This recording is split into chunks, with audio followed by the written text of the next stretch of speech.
Cap'n Jack and CapnJack. Aye, Captain. Arr, it's the real Cap'n Jack. Yes, indeed it is, my friends. Good evening. Welcome to Ronald Reagan National Airport, KDCA. You can see that we have the Fenix A320 set up on the runway here tonight. We're doing a bit of a different stream. It's not airport to airport, flight to flight, or city to city. Whatever the case may be. We're going to be actually doing something quite different with a little training here tonight. We're going to learn how to really fly the the visual approach to runway 19, which we tried to do in the last stream, but the weather and VATSIM didn't allow us to. We still did the river visual for the opposite runway coming in. Did pretty good on that. But we got a lot to go over tonight. SimCFI is going to be our main trainer. He will be here, of course, in just about another, he's going to be about a half hour late to the stream this evening, so we're going to fill with some other things. I'm going to show you how to get the Fenix A320 set up from a cold and dark situation, basically to an approach type deal.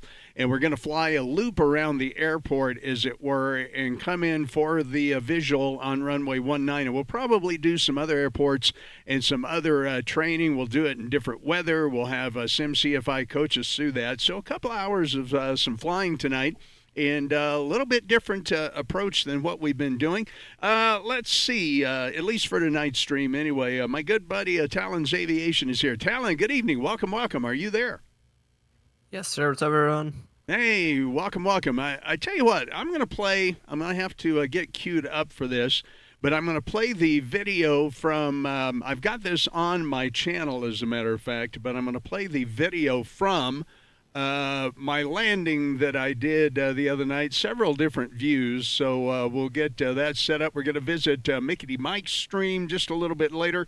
Mike is streaming live. Owls is streaming live tonight, so several of our friends are going to be streaming live here in the same time frame. And like I said, it's a bit of a different deal tonight, but we're waiting for SimCFI. He had a couple of holdups, so we'll get back with him in just a minute. But I thought, well, compare my landings that I did just yesterday, practicing, as a matter of fact, here on the river visual to runway 19. And let's take a look at that here for just a few minutes. And then, Talon, you've got a couple of things you're going to show us, right? Yeah, probably near the end of the stream, but I also got a couple of landings on the channel if you want to take a look at those, but yeah. Okay. All right. Well, let's go ahead and play this back. I'll go ahead and bring the monitor up, guys. This is just from some practice last night doing the runway visual here at runway 19, KDCA Ronald Reagan National in Washington, D.C. So we'll go ahead and get that started and rolling on your screen there. And I think it's playing. There we go.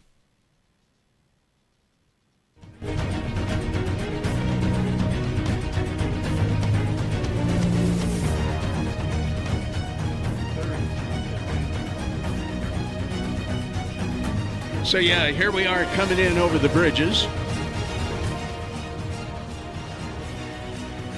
Hey, Jacob Jamerson is in. Flyby Mo, hello, Flyby. Welcome.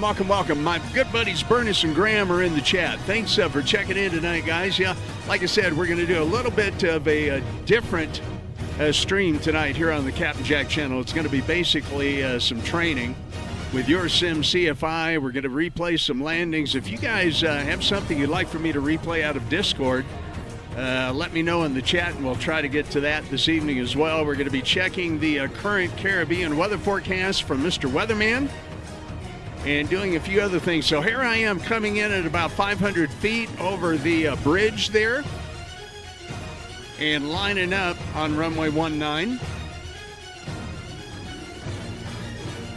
So this is kind of what we're going to be practicing today, and when SimCFI gets here, we're going to be doing it under some different weather conditions and everything. By the way, guys, this was about a minus 338 landing. It was legal, a little firm, but a good landing, as you can see here. And I got a little bit of a stutter going on. Touchdown there. Held the center line fairly well. And we'll change to another view here just momentarily. Here we go.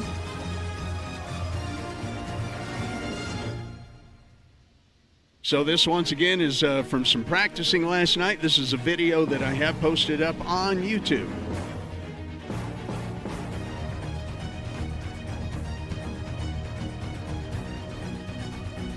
This was the landing that we were intending on doing on the previous stream.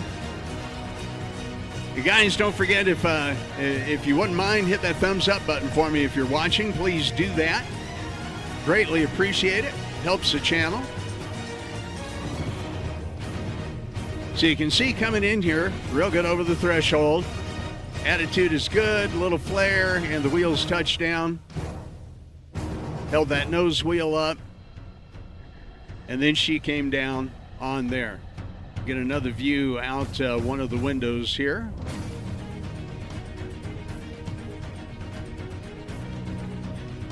Had a lot of fun doing this. I did several different approaches, and Talon, I missed the first two approaches. I just could not get lined up on the runway right, but I guess the third time was a charm in this case. Nice.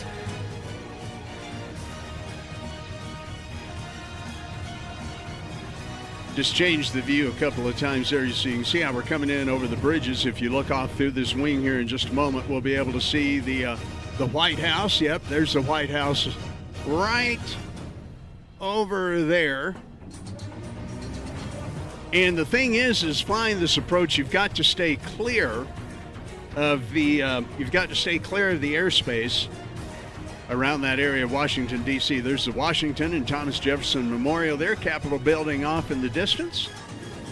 Man, I would love to do this in real life. I think it would just be absolutely gorgeous. So if I ever have the opportunity to fly into D.C. for any reason, I will definitely sit on the left-hand side of the airplane in the hopes that I'll get to come in on the 19.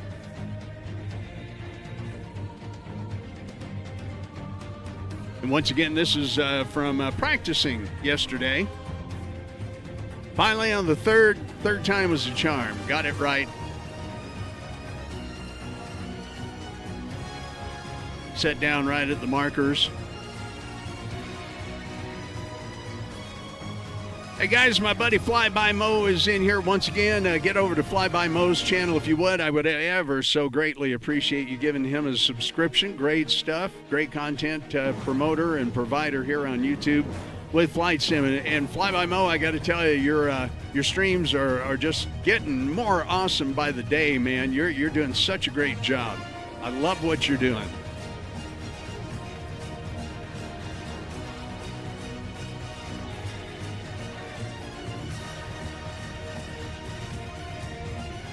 And there's the touchdown. And I'll have one more view of this. Here she is coming in. Our spotter view.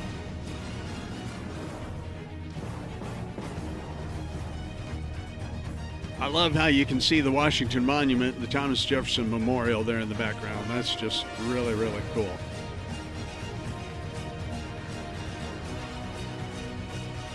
And there you go. There's the touchdown. Yep, that was a lot of fun. That was a lot of fun. Yeah, thanks for watching. Don't forget to subscribe. It was a lot of fun putting this little video together, too.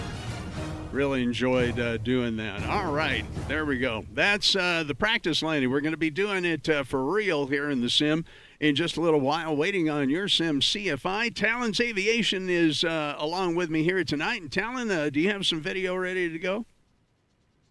Yeah, I can go ahead and send you some here if you'd like. Okay. Now, why don't you go ahead and let me know where you're going to pop it here, and then we'll watch a couple of your landings, and then we'll get in and start firing the Airbus up. Hey, you want to see some of the landings from last night's stream here? Yeah, absolutely, absolutely. Go ahead and start your stream here on Discord, and we'll put it up on my main screen here. All right, ready? Okay, let me know when. Okay, there we go. You should be good to go. Okay. We'll go ahead and bring this up on the main screen here. Well, I'm trying anyway.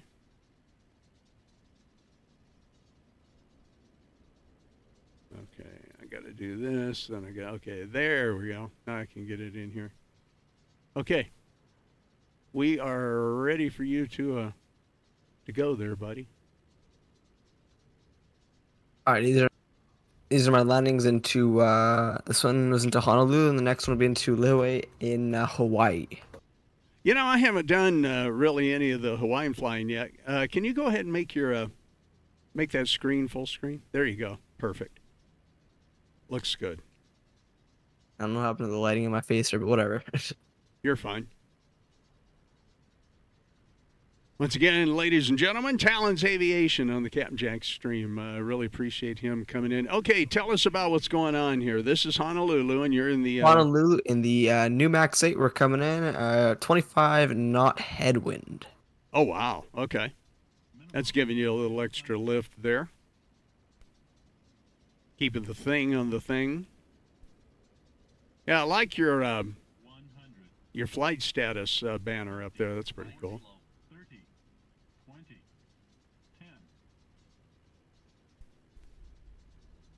Looks like you set her down real nice.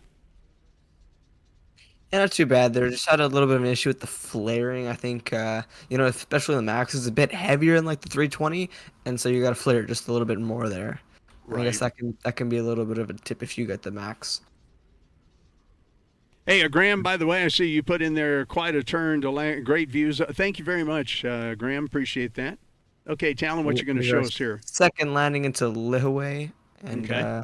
This one also wind. You can see 25 knot wind going east to west. Yeah, so you've got a good crosswind coming in there. Yeah, in this specific landing here, I was trying some new things out. With the flight dynamics, you can see I'll be applying some rudder pressure to the side, and yep. It's a little fun. You'll see it when we get down. Yep, some left rudder and right aileron there's looks like what you're going to need. Aviation Geek, hello, welcome. Glad to have you watching tonight. We're doing something a little different tonight. Kind of a flight simmer get-together, and we're going to be doing some SimCFI training and looking at some landings here from Talon's Aviation at the moment.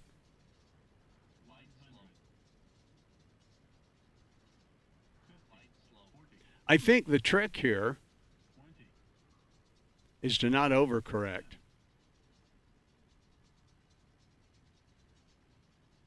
There's your touchdown. Good, man. Yeah, there that one is. Sure, I can go ahead and pop up a couple if you'd like. Yeah, let's go ahead and see that. We're waiting on SimCFI to join us here. Berna says, I know this link above isn't relative to this, but it is for us ham radio operators, so that you might get a kick out of it. Okay, Bernice, where did you send a link? We're trying to fill some time here, so... Yeah, I don't like that. I'll go a little higher. This one's into Aberdeen here in the UK. Okay, so you're flying the Airbus. Okay. Yes, sir.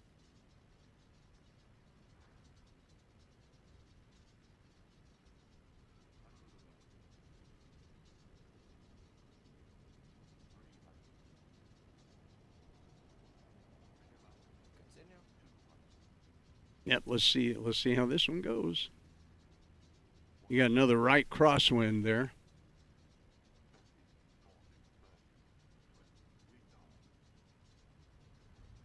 This one was pretty hard there, but we got it out. That's all right. Yeah, you know, sometimes you got to wrestle it a little bit, for sure. Yeah, but this one here back into Gatwick, I think, was pretty nice. So go ahead and watch that guy. Okay, let's see that one. Yeah. Nice night landing. Okay, Bernice, you say you posted it in the chat above. I am not seeing it in the chat. I posted it to the chat above. Okay, buddy. Yeah, I'm sorry, Bernice. I'm not seeing it.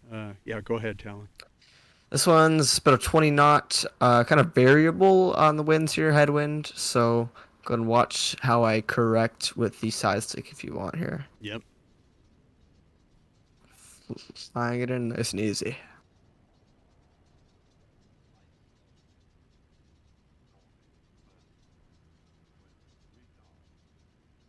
That looks nice.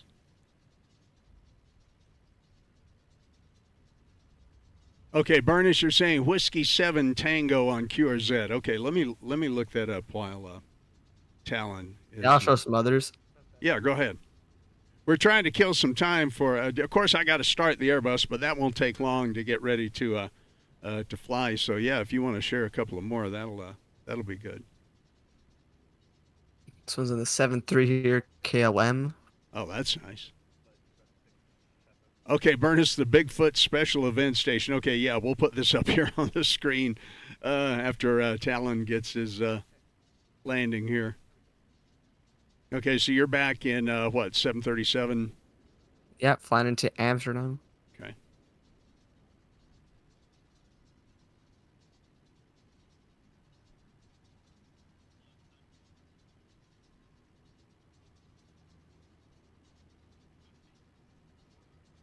A little bit of a headwind. Yeah, I think CFI would say don't overcorrect, but right on the center line. Negative 21 feet per minute, Chad. Would you say that was a floater, though? Yeah, this floater definitely, but it was legal, so. Yeah, absolutely. I don't have a problem with a little float in there as long as you can keep it legal. I mean, that seems good to me. Okay, I'm going to go over to monitor 2 real quick for Burnus here. And Burnus was talking about Whiskey 7 Tango, a special event amateur radio call sign for the Bigfoot Special Event Station out of Tacoma, Washington. Oh, this is great, Burnus. Where'd you come up with this? I'm wondering, did you work him on the digital FT8 mode, or how that may have came about? Talon, great stuff there. Great, thanks for sharing that with us as we're killing a little time waiting for your Sim CFI. National Sasquatch Awareness Day Special Event Station, August 15th through the 21st. Let's see, several different call signs in different call areas, it looks like. By the way, guys, we're looking at the QRZ.com website, QRZ.com, which is an amateur ham radio operator website. And there you can look up different amateur radio operators, find out all kinds of information about ham radio, of which I am an amateur radio operator. Well, Burnus, this is cool. Let's see. When is this going to be going on? Oh, it's going on right now. Okay. For 1 day. Okay, so it's going on right at this minute. We'll stop at 23:59 Zulu tomorrow. Stations will be using Morse code, regular voice telephone, FT8, FT4. Burnus, I bet you're going to try to work them. You did work the W7T and W7F so far. Very good. Guys, if you're not familiar with ham amateur radio, it might be something you want to look up sometime. I'll be happy to give you more information anytime about what ham radio is all about. Well, Talon, let's see. SimCFI, he's running late. He says he's going to be here in about 5 or 10 minutes. So I'll tell you what we're going to do. I'm going to go ahead and get in the Fenix here. Let's go ahead, guys, and get into the cockpit here. And I'm going to show you what we would do to set up the Fenix basically for just a go around and so on and so forth.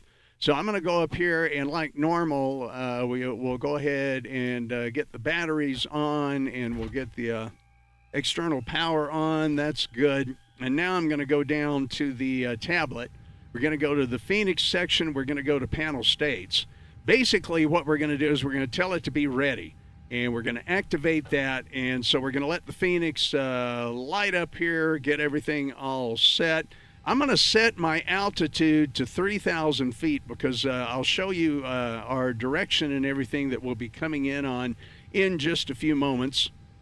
I'm going to go ahead and set the speed up to about what we would normally get in the range for takeoff, which is going to be 155 or somewhere in there. Going to let the airplane continue to finish firing up here, and I'll show you what I did last night to practice this, and we'll give this landing a practice before SimCFI gets here, or if he gets here in time, we'll go ahead and get a practice run in. Anyway, I'm not going to worry too much about all the other systems and everything that would normally be involved in that.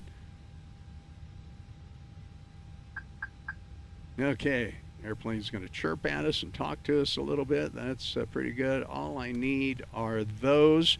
What I'm going to do is I'm going to go ahead and come down to the FMC at the moment. and we're going to set in to the flight plan. I'm going to go ahead and put in Derek, D-A-R-I-C, and as a matter of fact, I'll pull the chart up here. We're kind of taking our time with everything here tonight. Oh, you know what? I did not do something correct. Let's see. Well, actually, let's look at the chart first.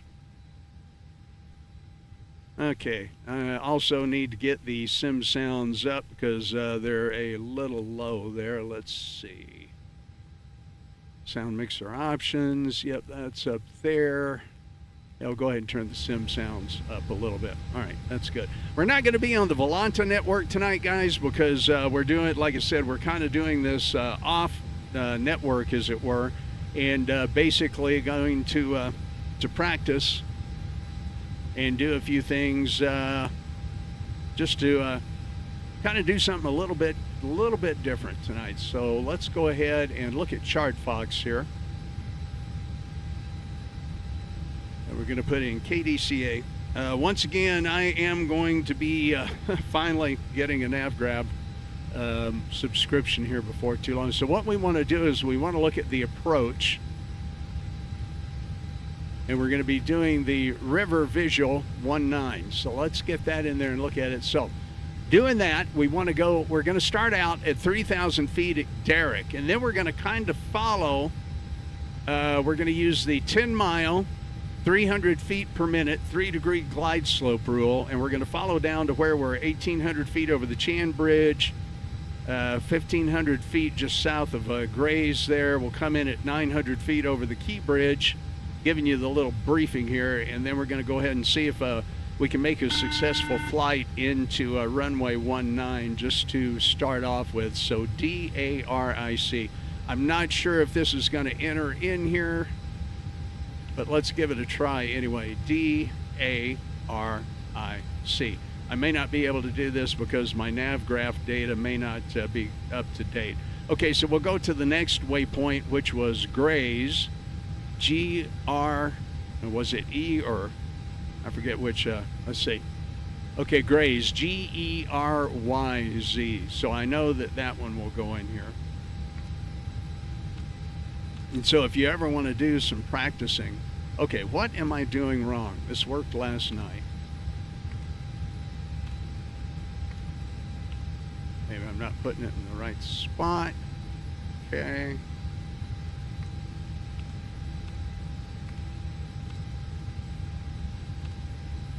Okay, it's not allowing me to enter that in there for some reason. Am I in? Okay, flight plan.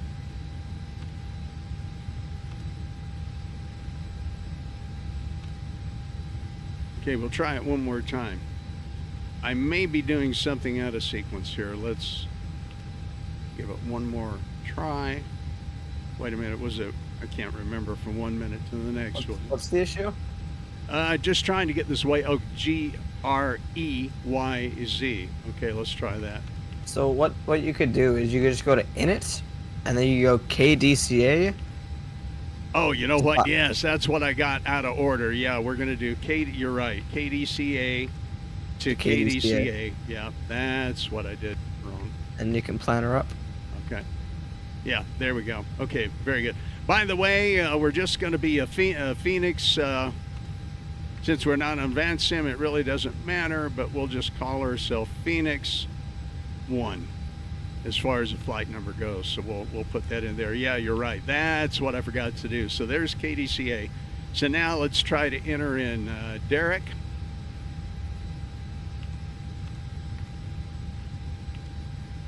Okay, good. There's Derek. Let's put in Grays.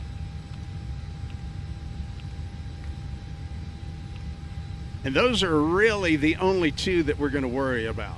So we'll leave those in there as such. We've set for 3,000 feet. We'll go ahead and get our runway heading in here. Our runway heading is set.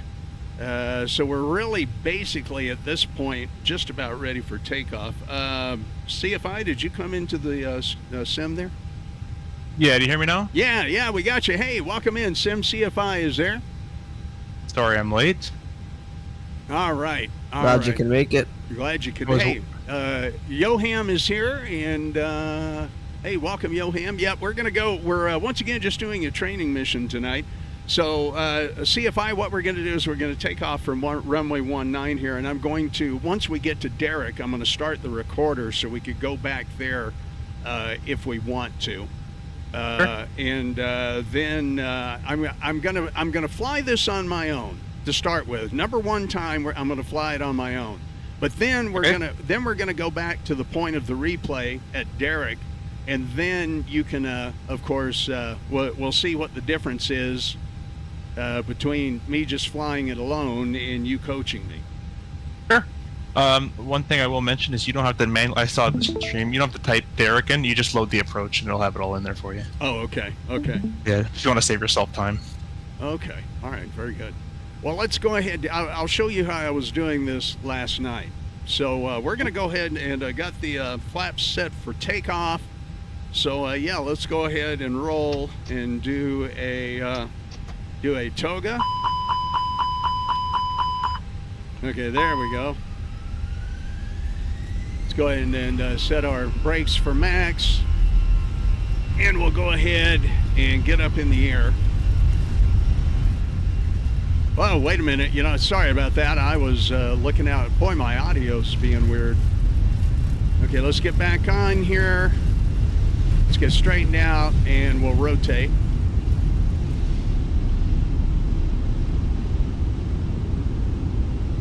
Okay, positive rate, gear up. Runway heading, we're going to climb out. We're going to make a turn to the east here.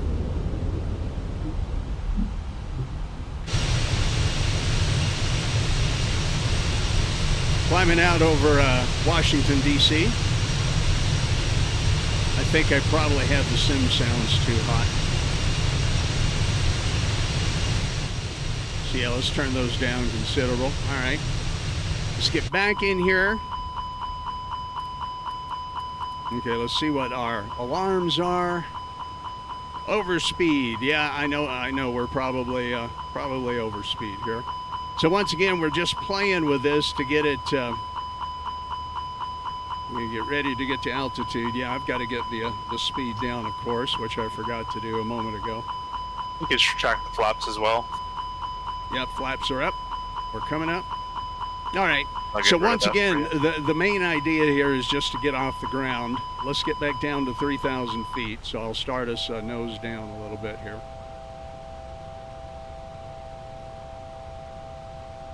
Chelmo, welcome. Chelmo's in the chat. Thanks for being here, guys. Once again, we are just simply doing a training flight tonight. We're just doing this one for fun, doing a training flight. I'm going to go ahead and let's see. I want to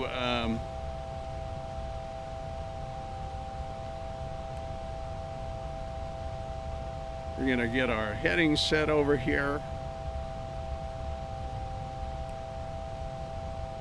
I'm going to get our autopilot on. Okay, there we go. Now I can get going the way that I want to go. Hey, Talon? Chelmo said what's... Oh, I see. You guys are in the chat there.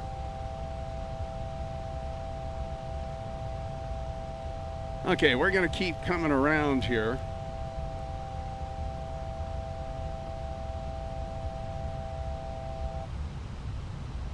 And we can see that Grays and Derek's are coming into, or Derek and Grays, rather. We're going to fly up to parallel Derek. So let's go ahead and set 335 for the moment. So, CFI, any words of wisdom ahead of time here? You want to just shoot this one by yourself, no? Yep. On this one? Yep, going to shoot this one by myself. No words. We'll save it for later. Okay, very good. And Jack, if you want mine, just stay cool, calm, and collected. You know, I can be calm, I can be cool, Can be. but collected? I've been collected That's from, what you, but no, it's a joke. that's Sorry. what you got to work on, yeah. All right, let's get the speed up where she needs to be. Remember, if you don't feel it, you can always go around.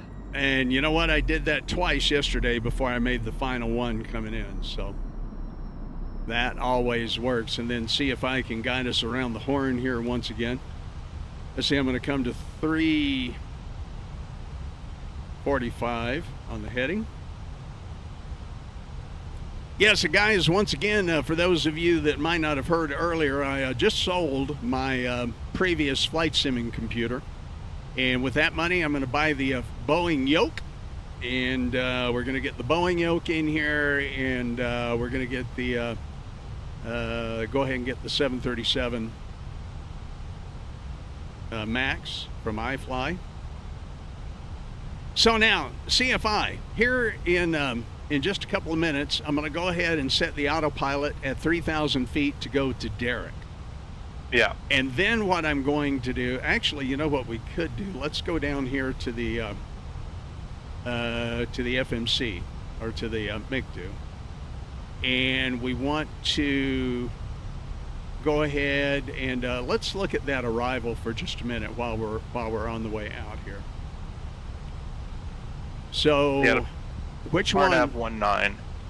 RNAV19. Yeah. Okay. Now, when you do it the next time, I'm going to teach you two ways. The old-fashioned way with just the DME distance. Right. So that one's harder, and I want to do that one first. And then we'll make it easier, and we'll get the RNAV for you. But this one, we can do the RNAV. Okay. Okay, very good. So I'm not going to hit the insert on that, because then that's going to take us, we're going to wait until we get up to, you know, essentially think like we were doing a real flight from New York or Pittsburgh or wherever. So we'll go ahead and we'll wait on that here in just a moment. Once again, guys, totally a different Cap'n Jack stream tonight. We are flying the river visual on 19, at least initially. That'll be the first one we do tonight. CFI, maybe we can you know, do a couple of others even in other places, and we can set the weather up to suck, and we can do all kinds of things here for a couple hours tonight. I thought that would be kind of a fun stream. Try doing that in Tapero. You can even just work on crosswind landings. That's a big one I see across the YouTubeverse of people landing crooked all the time. Good, good. Yeah, let's do that. Talon, I'm sorry, what did you say? By landing in Tapero with those conditions. Where is that? I should know it's that, in but Nepal. I don't. Oh. And oh, that one. Okay. Yeah. Okay, so what I'm going to do here too is I'm going to go ahead and start dropping speed and put in 1 notch of flaps as if we were doing a real approach. And I think we're up far enough. No, let's give it just a little bit more, looking at the MFD here. So we want to go ahead and go to Derek here momentarily, but I'm going to let us get parallel with it before we engage that. CFI, would that be a normal kind of real world thing?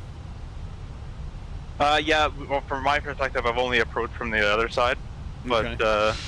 But yeah, you'd be vectored in, and then they'd say, "You see the river? Yep. Their river visual approach 19." Okay. That's all they say. So they'll vector you kind of close to it, and then if you activate the approach in the FMS, it should start bringing you there. Okay, activate the approach. Yeah, in the FMS. That's right. So okay. It's an Airbus thing. Yeah. Activate approach phase. Confirm. There you go. Confirm that guy. Yeah. Okay. Okay, when is it going to start taking me to Derek? And then you can go to direct Derek on the because you have a discount. Oh, that's so right. You'll just press direct Derek.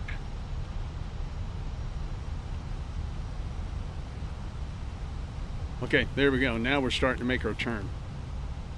Cool. All right.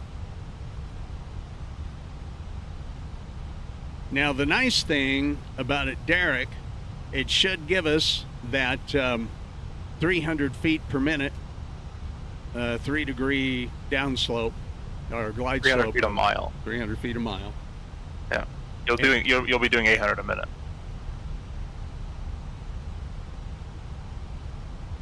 And about the time, where would you normally start to manually take over command of the aircraft? So it's written on the chart, actually. If you're doing the RNAV Zulu, which I think your nav data is out of date, but you'd actually have two approaches to this runway in real life now. You have the Zulu and the Yankee. The Zulu, you take control at Grays. Okay. I think is the one you're on. And the X-ray for the Yankee, you take control at Rorick. Okay. So basically you have Derek, and then for you after Derek, you're basically manual. So. Okay. All right. Well, here we are heading for Derek at 3,000 feet, which is how we would normally start to come in on this. Well, yeah, they'd say you have the river in sight, and you'd hopefully say yes. Are you flying the RNAV or the LDA? You're on the RNAV right now. Gonna approach the LDA later then? Well, what we're going to do after is I'm going to go through some basic theory that me and Jack have talked about, but I'll just throw it on the stream so people can see what we're talking about. And then we're going to do no RNAV, no flight directors, just you're going to eyeball it like just a visual approach. Right. Then we're going to give you the VOR DME, and then we'll give you the RNAV, because the RNAV is too easy. Says you. Just follow the line. And of course, the trick here too is to stay out of the restricted airspace over DC. Yeah. So it's just start to take that right turn now. I'm unfamiliar with the Airbus. If it should start doing the path for you as well in the Zulu, so you might have to click the altitude knob inwards for managed path. But we'll see what happens. Yeah, actually, that's not engaging right now. You might have to click approach even in the Airbus. Worth a try. Yeah. In the RJ, you do have to click approach on RNAV approaches as well. If it's an LPV. So. No, it's not engaging. So. Yeah. But it's coming down, so it's doing it. Yeah, it is. Cool. And so you'll see it the RNAV path. I don't know if you ever saw the chart, but the RNAV you're on the Zulu, I believe. It'll kind of follow the river to the best of its ability. What I would advise is try to get set up. About now, you should be geared flaps and getting set up for landing, because doing that later is going to make your life a lot harder. Yeah, okay, we're going to go flaps 3. All the while not overspeeding it. Yeah, but 2,500. I'm not going to worry about it right now. However, I will start to get it to slow down some. So we're coming up on Grays. Yep. So I would go manual now, get the gear down, and your job is to stay over that river. Yep. Okay, we're going to disengage the autopilot. And I'll let you just kind of go. This one's going to be without me then. Yep.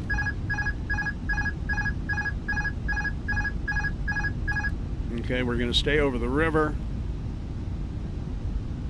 I'm going to try to hold that. Well, I'm already off on the descent. Trying to keep the thing on the thing. Remember, the flight directors are going to lie to you a bit. You can use them as a reference, but the river is what you're trying to do as well. Okay. Staying over the river. Okay, so that's middle of the river. That's kind of what I'm watching. Okay, I'm going to go flaps full. Although I'm kind of to the right of the river, which means I've screwed up the noise abatement, right? Oh, what was that? That was weird. I don't know, I'm feeling pretty good about this so far. We're still descending at about 700 feet a minute, so that's not bad.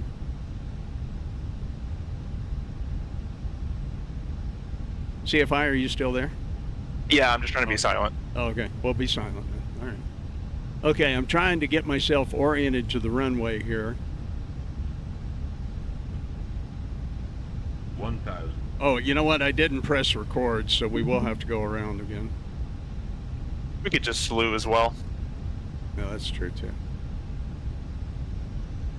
Okay, so here, okay, I've got the runway, so I'm going to start this inbound turn.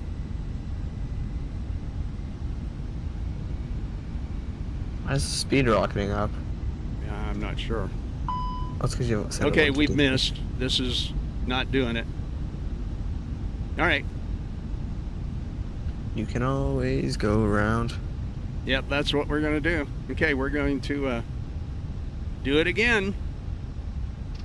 Speed, speed, speed. Yep, we'll get the speed back up. Okay. It's done. nose down in case of the stall there. Yeah. You say hi to those people in the buildings. Yeah. So I don't know if you noticed, but during that approach, your auto throttle wasn't in, your three throttles weren't in the climb detent, so the power wasn't really giving you anything. Yeah. And then when it's too late, it went to the recovery mode, so the speed just shot way up. Yeah. That's what happened there. But yeah, so we can talk about the theory if you want to get yourself back on the kind of where that rough river spot is at the start of it, and then we can start talking maybe over there. Okay. Okay. Go ahead and start talking the theory there, and if you want to, what do you want? Do you want to write and draw something out? If possible, yeah. Okay. Yeah. Go ahead. Let me watch your stream. Okay, and I'm going to bring this over here, and I'll do everything otherwise. Cool. I'm just going to set it up here. Okay. Yeah, go ahead. Yep, I'm just getting it ready to go. Oh, I'm going to lower your stream a bit there. Over speed again. Let me know when ready. Get everything settled. Yeah, let's see. Should be able to do this.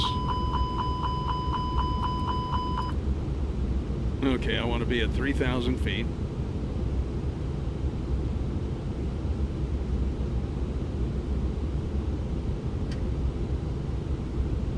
And let's see, we need to get the heading around. Where's the heading bug? You have an FCU? Yeah, I'll be there. No, I'm saying you're using your mouse. You paid all that money. Yeah, I know. For sure, right? Okay. All right, so... Okay. We're ready for... I'm going to give you about half screen here. Yeah, anyway, go ahead, CFI, you got it. Cool. You want to pause it there and we can reconvene once we're ready to go? Yeah. All right, stand by. And so this will be more of a recap for you. But our goal in this approach is a 3-degree descent while staying over the river. It's a visual approach, so there's if you're using any RNF flight director's glide path, it's all advisory. Yeah. And you can't blame it if you screw up because it's visual. So you can't tell the chief pilot I was following the flight director. He'll laugh in your face. So what we're going to do is it's a 3-degree glide slope. And Jackie can answer this. If it's 3-degree glide slope, how many feet are you losing every 1 nautical mile? 300. 300. I'll write that here. 300, sorry for my writing. So if you're on a 3-degree glide slope, you're losing 300 feet every mile. That's the first thing. Correct. You'll notice if I bring up Derek or the Washington River Visual 19 chart, they start you all the way back here, a little bit past Derek, a little bit west of it, at roughly 10 miles at 3,000 feet. Right. And there's a reason for that. Most ILS approaches will do this as well as not just the river. Most approaches will start you at 10 miles at 3,000 feet. And that's because if you go 10 nautical miles at 3,000 feet and you start a 3-degree glide slope, once you go from 10 miles to 0 miles, you'll go from 3,000 to 0 feet. You're losing 300 feet every mile. Right. So then we got to calculate what will our feet per minute be in a 3-degree glide slope. What gets us a 3-degree glide slope? What maintains that glide slope? So on a visual when you don't have that reference. So you take your speed, you divide it by 2, you add a 0 to it, and that gives you your descent rate per minute. Yeah. Which speed? True airspeed, indicated airspeed? Which one do we take? True airspeed. Ground speed. Ground speed. It's a trick question. Trick question. Because the ground speed is how fast you're moving across the ground, which is what we're concerned with. Right. In that descent path. So you take your GS, and I can't write it an S for some reason. Cut in half, as you said, right? Divide by 2, and then add a 0. Add a 0.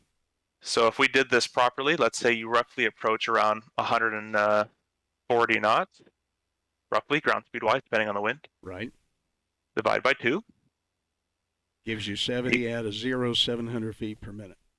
Exactly. So end up with 700 feet a minute. So whatever answer you get from the division, just add a 0 to the end of it. Right. And it gives you 700. Most airliners live between 7 to 800 feet per minute. The MD-11 will be a little steeper, and that's because it approaches a bit faster. The faster you approach, the steeper your descent path will be to maintain. Right. A 172 approaches at 60 knots. Its descent path is 300 feet per minute. So it doesn't have to, it's a very shallow approach. The faster you go, the steeper you're going. So that's that part. So then we know what we're trying to achieve. We're trying to achieve a 3-degree glide slope. And to achieve that, we need roughly 700 to 750 feet per minute in that zone. This is a rough calculation. Correct. And it's a visual approach, so that the tolerances, if you're a little high, a little low, aren't as tight as IFR approaches. What is tight as well, though, is staying over that river. Yep. And you can see that the best of your ability, if I zoom in here, you're basically dead center of the river, maybe except for that little bit right there. Yeah. But as long as you stay over the river in the midsection, you're pretty good. This is the prohibited airspace here, and this airspace over here. Correct. Which is we don't even want to go. Yeah, we don't even want to go near that land side on that side there. But the reason they want you to stay in the middle of the river too is because of noise abatement there on that west side. Correct. Yeah, both sides will be annoyed. This has restricted, but that also has the noise too. Yeah. The only time that you'll be able to really fly over the land a bit more, if I can find my marker here, is if they allow you a river visual 1.9 and they change it to 1.5. So that would look like this. Right. Okay. Which happens rarely. In airline world, we don't accept it most times. Right. So anyways, we figured out 700 feet a minute. We figured out it's a 3-degree glide slope. We figured out we want to stay over the water, in the middle of the range. We also figured out that we're going to start this descent at the 10-mile mark, either using this is based on DME, so I would use the DME because that's what it's referencing. But the RNAV will give you some help on that too. Right. So we know that when we hit 10 miles at 3,000 feet at this point, we're going to start 700 feet per minute. We want to be configured already, because if you're not configured with gear and flaps, you'll be going faster than 140 or whatever your speed you've calculated for, and therefore going steeper. Right. And then you're going to have to change it mid-river. You'll have to add flap, get slower, change your descent rate. You can do it, but when you're training, it's just easier to just be configured right out of the gate. Just gear down, flaps full, spoilers arm, auto brakes, MEAD, whatever you want. Yeah. Have that done here. So when you hit this point at 10 miles, you just start a descent. Okay. That's that. Very, very last thing, and we're going to give it a shot here, is that 10 miles at 3,000 feet is all good, but we like points to kind of make sure that we're still on track. So roughly at 5 miles, what height do you think we should roughly be? 1,500. This is above ground. 1,500. Yeah, exactly. 1,500 feet AGL. And again, it's going to be rough altitudes. They're just kind of visual gates. Yeah, less than Roughly, yeah, exactly. At 3 miles, what do you think? 1,000 feet? 700 to 800. 700 to 800? Around there. I'll put 7 to 8. Okay. Somewhere in there. And if you're at, let's say, 5 miles and you see 1,900 feet on your radar altimeter, this gives you a lot of time now to say, well, I'm pretty high on this approach, right? Yeah. Let's start getting, we should be 1,500 at 5. So why don't we start descending steeper than 700 to get back on slope, and then we can go back to 700 feet per minute to maintain. Let me do that in a different color, though. I don't know if that made sense. Yeah. I Did it make understand. sense? Yeah. Yeah. So let's say you're here. You're following this descent path. You're kind of paralleling it too high. Yeah. Passing 5 miles this year, 1,900 instead of 1,500. So instead of holding 700 a minute, just hoping something will change, which it won't. Yeah. You're going to have to make that change. You're going to go steeper than the glide slope you've calculated until you meet the next gate, roughly 700 to 800 feet at 3 miles, and then you can transition back to that 700 or whatever feet per minute you've calculated. Now you can have 5 mile, 4 mile, 3 mile. You can have gates all the way across if you want. I just set these main three: 10 miles, 5 miles, and 3. You can make every mile if you want to make a gate, but it is a visual approach, and you'll be kind of wobbling around a little bit as you go. Yeah. So doing all that while you're zigzagging down the river. Right. Okay. Okay, that's kind of it. Okay. Well, let's see what we get here. All right. Let me get this So for back where it needs to be. For the first one, if you can, I kind of don't even want the RNAV in there. Just kind of delete all that, and if we can get a DME with the VOR 1110 into DCA. Okay. Let's. I'm not sure how to set that up.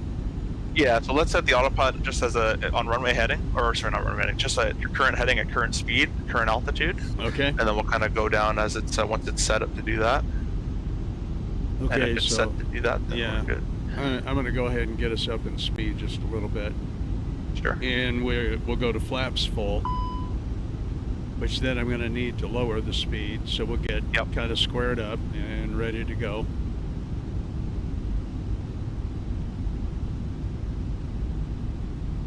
Okay, let's see if that will be happy. Okay, what do we do here on the... So go to the init page. Okay. Let's see if this works in this airplane. Just copy the from to at the top right. Okay. And just repaste it in there and see if it'll let you see if it deletes. Okay. No, can't do that. All right. You can go flight plan, I guess, and you should be able to delete each one, or yeah, you can manually type it in. Yeah, let's just do that. Most airplanes, this will erase the flight plan you have. Okay. So now we're going to go to flight plan. Yeah, it looks like it got rid of it. Perfect. Now we're going to go to the nav or the rad nav page on that FMS. It's one of the buttons. Okay. And top left there at VR1, you're going to type in 111.0. 111. Yeah. .0. And put it at the very top left. Yeah, it might want 2 zeros, but that worked perfect. Okay. And then copy that and bring it to the other side as well. Okay, we're gonna have to just enter it. 111.0. Sucks, you can't copy it. All right, so there's that DCA, and you can see it's been identified as DCA's VOR. That's right there, DCA. Yep. So now we got to get VOR information on our navigation display, and that should be done with your EPIS, if memory serves, in the Airbus. Oh yeah, yeah. That. So you'll leave it on arc, and you'll hit turn VOR off because you don't want to see every VOR in the world. You can bring your range in a little bit, and then what you're going to change is the little 2 switches in the bottom. Those silver switches. You're going to switch them both to VOR. There you go. Okay. There you go. It should give you distance DME, either in the bottom left or sometimes top corners of most airplanes. Looks like it's the bottom left right there. Yep. See 15.2? Yep. Cool, let's start turning inbound. So let's do it. Let's descend to 3,000 feet because we're a little high. So you can just push the altitude knob in. It should start just start an open descent. Okay, it didn't, but... Or sorry, pull out. My mistake, pull out. It should start an open descent if you pull the altitude knob out. Okay. There it is, open descent, and you can turn all the way back to roughly a heading, basically a 180, and we're going to fly around on the river visually. Okay. And so what we're going to do is we're going to get to 3,000 feet as you're descending. We're going to turn all the way around, and once that DME that we just saw on the navigation display, once you're on the river at 3,000 feet at 10 miles DME, you start your descent. Hey, Jack, good luck on the landing. I'll be right back, guys. Okay, Talon. Cool. So probably roughly approach speed once we get into the descent will be about 125, 130 if you're pretty light. It's looking like you can go a bit slower, but we'll change that later. I can go ahead and bring it down to 140. Let's do that for the moment. Okay, there's the river, and the VOR DME is coming in line. Awesome. That just points direct to the station. We don't really care about that. Right. What we more care about is the distance. So you could roll on a heading here. This will be good for right now.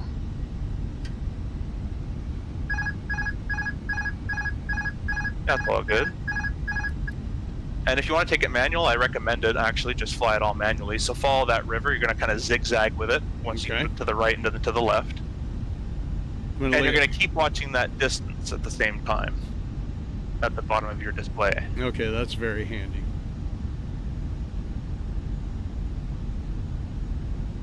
I can't quite see it in the stream, but if you know where we are, then that's good. What do you need? What do you need to see? The distance, the DME distance, the bottom corner. There you go. So we're at 14 miles, very bottom left. You see that, the navigation display? Yep. So we're going to zigzag along this river at 3,000 feet until we see 10 miles. And just verify that you've clicked, you can click B to make sure the altimeter setting is correct as well, which it might be. Yeah, here, let me hit Just to verify though. that. Yep, there we go. Look at that. There, cool. Let's go back down to 3,000 then. Okay, we're at 13 miles, 3 miles to go. Gonna follow that river.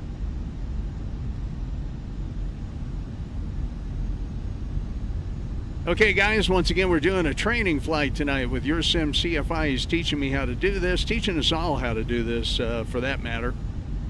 Now, on a non-precision approach, which is the visual, we turn our flight directors off. So you can just get rid of those, because they're just going to distract you. I felt a lot better having those there, but... they're not showing you anything. Okay. It was showing you a turn to the right and a rough descent path, which means nothing. So 11 miles, or 12, or almost 12 actually, so another 2 to go. And try to stay as best you can right over the center of that river. Once you get to 10 miles, all you're going to do is push the nose out a little bit to 700 feet a minute or so, with your current ground speed. Current ground speed is 150, so why don't you do 750, 800, we'll call it, 800 a minute. All right. And then you're just going to follow the river. Here comes 10.8. I'll count it down from 3. 10.3.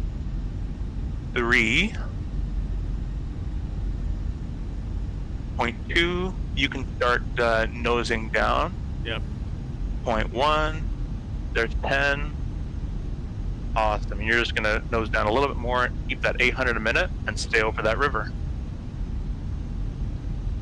Now the next gate is 5 miles at 15. If you're going to be higher or lower, we'll come to that point, but we'll correct. But just keep that 800 a minute for now.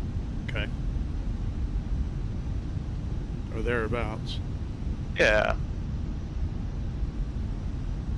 And if you get too steep, you can just make a quick correction. If you go steep for a bit, it's not a problem, as long as you correct. If you go too shallow, it's fine. As long as the average you're maintaining about 800. It seems to me really bizarre that they have people do this in the real world like this. Yeah, right? I mean, it makes for a spectacular approach and great for the, great for the passenger, but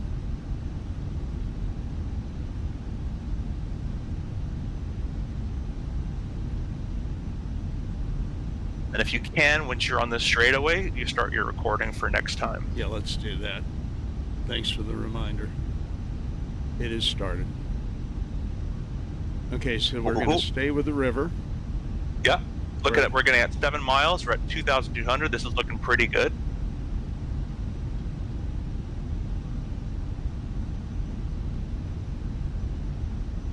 Six miles, we've got to be a little lower. Just about 300 feet lower, but that's looking pretty good. So just keep this kind of going nicely. Okay. I hope you can see the instruments. I've got to keep it kind of lined up with Yeah, the that's vision fine, too. as long as you can see it. A bit blurry for me, but we're coming up on 5 miles, coming up on 1,500 feet, right? It's looking pretty good if you ask me. We're at 5.5 right now and 1720. Look at the radar altimeter, green number on the EFD there. 1620, 1580. Yeah, look at the green number, the PFD at 1420. That's your radar altimeter. Okay, Yeah, that's what we care about. So okay. I would go up, I would climb a tiny bit, or just shallow the descent. Maybe do 600 for a little bit, 500 for a little bit. Okay. Just a tiny bit. Awesome. Perfect, and that's all you need. Now you can go back to that 800 and just stay over that river. Maybe even 700, we'll call it as well. Perfect. This right turn, you can start it now. Just start a nice right turn, because if you don't, it's going to take a while to get this airplane over there. Yep. And you can shallow it out as you need, but you do not want to go to the left. Yeah. 1,000. Yeah, left is bad news. Yeah. Okay, so We're we've been... Go ahead. coming up on 3 miles, looking like 900 feet or so. This is looking pretty good. You should see the pappies roughly now. Yeah, it's not showing up, but I see the runway.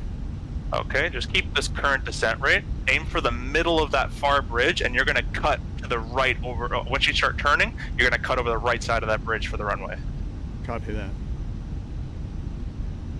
Yeah, the pappies aren't showing really well for some reason. Yeah, you may not have scenery. I had to buy the scenery to make it better, but Oh, I got them. I got it. awesome. Looking a little high, maybe push down a bit and start that right turn. And you can shallow out or steepen as you need. Yep. And I won't talk anymore. The landing's yours. Now I'm flying for the markers.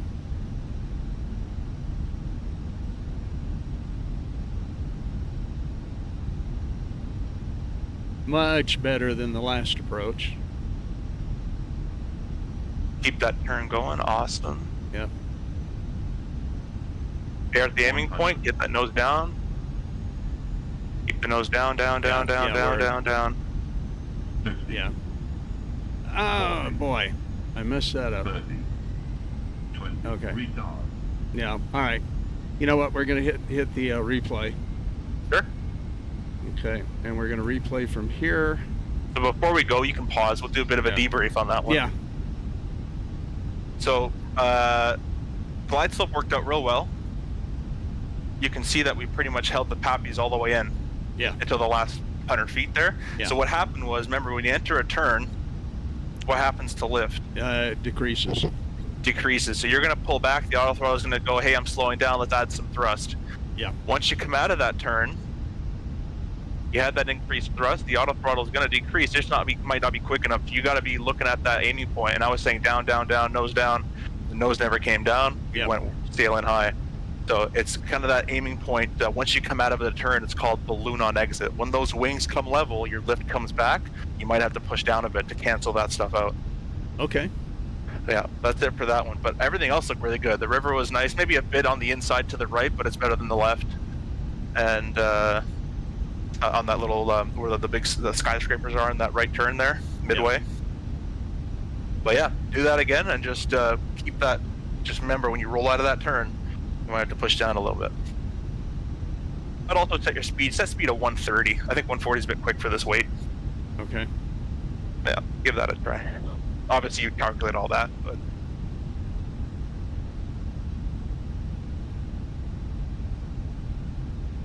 Okay, we'll And while do it again. While Jack concentrates, I'll keep track of chat for you. Okay, yeah. I'm sure your whole attention's on that. So yeah, Redneck just says he'll pop in chat once he's done landing there. Okay, very good. Yeah, I haven't really seen anything else since Chelmo there, so we're all right. Cool. Hey guys, if you wouldn't mind though, those that are watching, if you haven't yet, please do smash that thumbs up button. That would be appreciated. I can't quite tell our range right now, but about 4. 4.6. Cool. So we should roughly be about 12 to 1,300 feet or so. That's roughly where we are. Perfect. Keep that roughly going around. That's why the visual, everything is rough.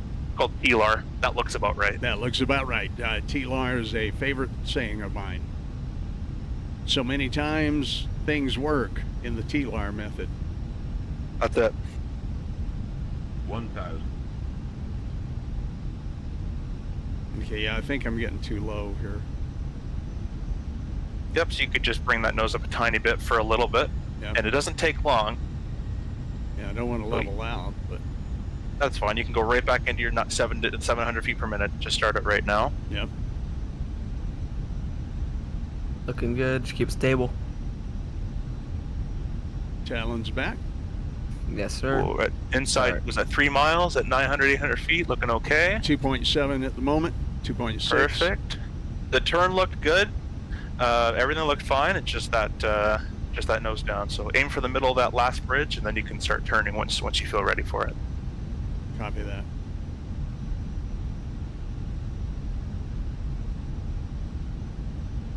Remember, it's better Okay. to start the turn early than late. Runway's in sight. Cool. We got the marker for the lead-in 500. lights, 500. Okay. Stable. I think we'll get her this time. Yeah, start that turn. You can always shallow it if needed. Yep.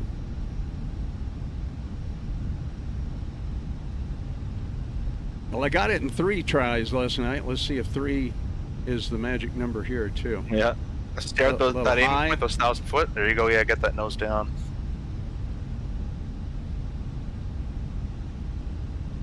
Awesome. Yeah, this is good. Yep, fight for that center line. Eyes down the runway at 50. 40, Oh, come on. 30, Yeah, it'd be another Yeah. go. The nose came up early. Yeah. All right, guys. What do? You go Well, back? once you're on the center line, it's a normal landing. Yep. Well, how do you do that? How do you go back to there?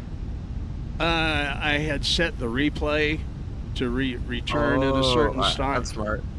So it just puts us back where we were a little while ago. That's smart. Yeah, this is tough. I will admit this is tough. Like Mick Jagger said. If it happens again, you can try manual throttle the next one if you'd like, but that looked all perfect. Just got to get that the nose. You still got to maintain 800 a minute all the way down. It's too much. But this looks a lot better than the first one for sure. Yeah. Well, that's what we wanted to do tonight. We wanted to do some practice. We wanted to do some learning. This is, I think, a more difficult aspect of doing this. Yeah, and the Airbus is a bit tricky too because it's kind of delayed in its response, so you'll have to be making a lot of minute, very quick changes Right. on that stick. Don't be afraid to waggle the stick around. They move it a lot. If you ever watch them in real life move that stick. So make the plane do what you want it to do. Don't let it fly it. Right.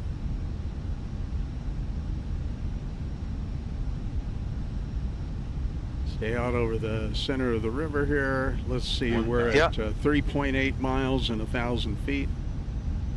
That's looking maybe Yes. a tad low, but that's fine. Yeah.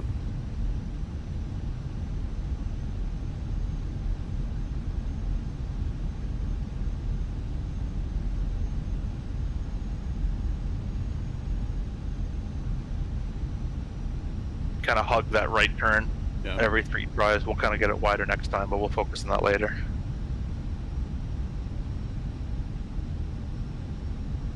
Yeah, what do you do if you have a lot of wind? Yeah. And you are actually shooting this with a tailwind, so I would probably change it to clear skies or something, but yeah. Well, I'll tell you That what, nose down there. if this one is foobar, then we'll, Yeah, I like teaching from simple to complex, so I'd have nothing going on, yeah. practice with nothing, and then you can start adding some stuff in. Well, yesterday when I did it too and did that video, I actually did have a bit of a tailwind. Nice. 500, Okay, let's see if it works this time. Yeah, your goal right now is to get that turn and stare at those 1,000 footers. You're in your brain, you're hitting those 1,000 footers. If you don't flare, you're smashing into them. That's what I'm thinking. Yeah. So you're aiming your jet right at those 1,000 footers.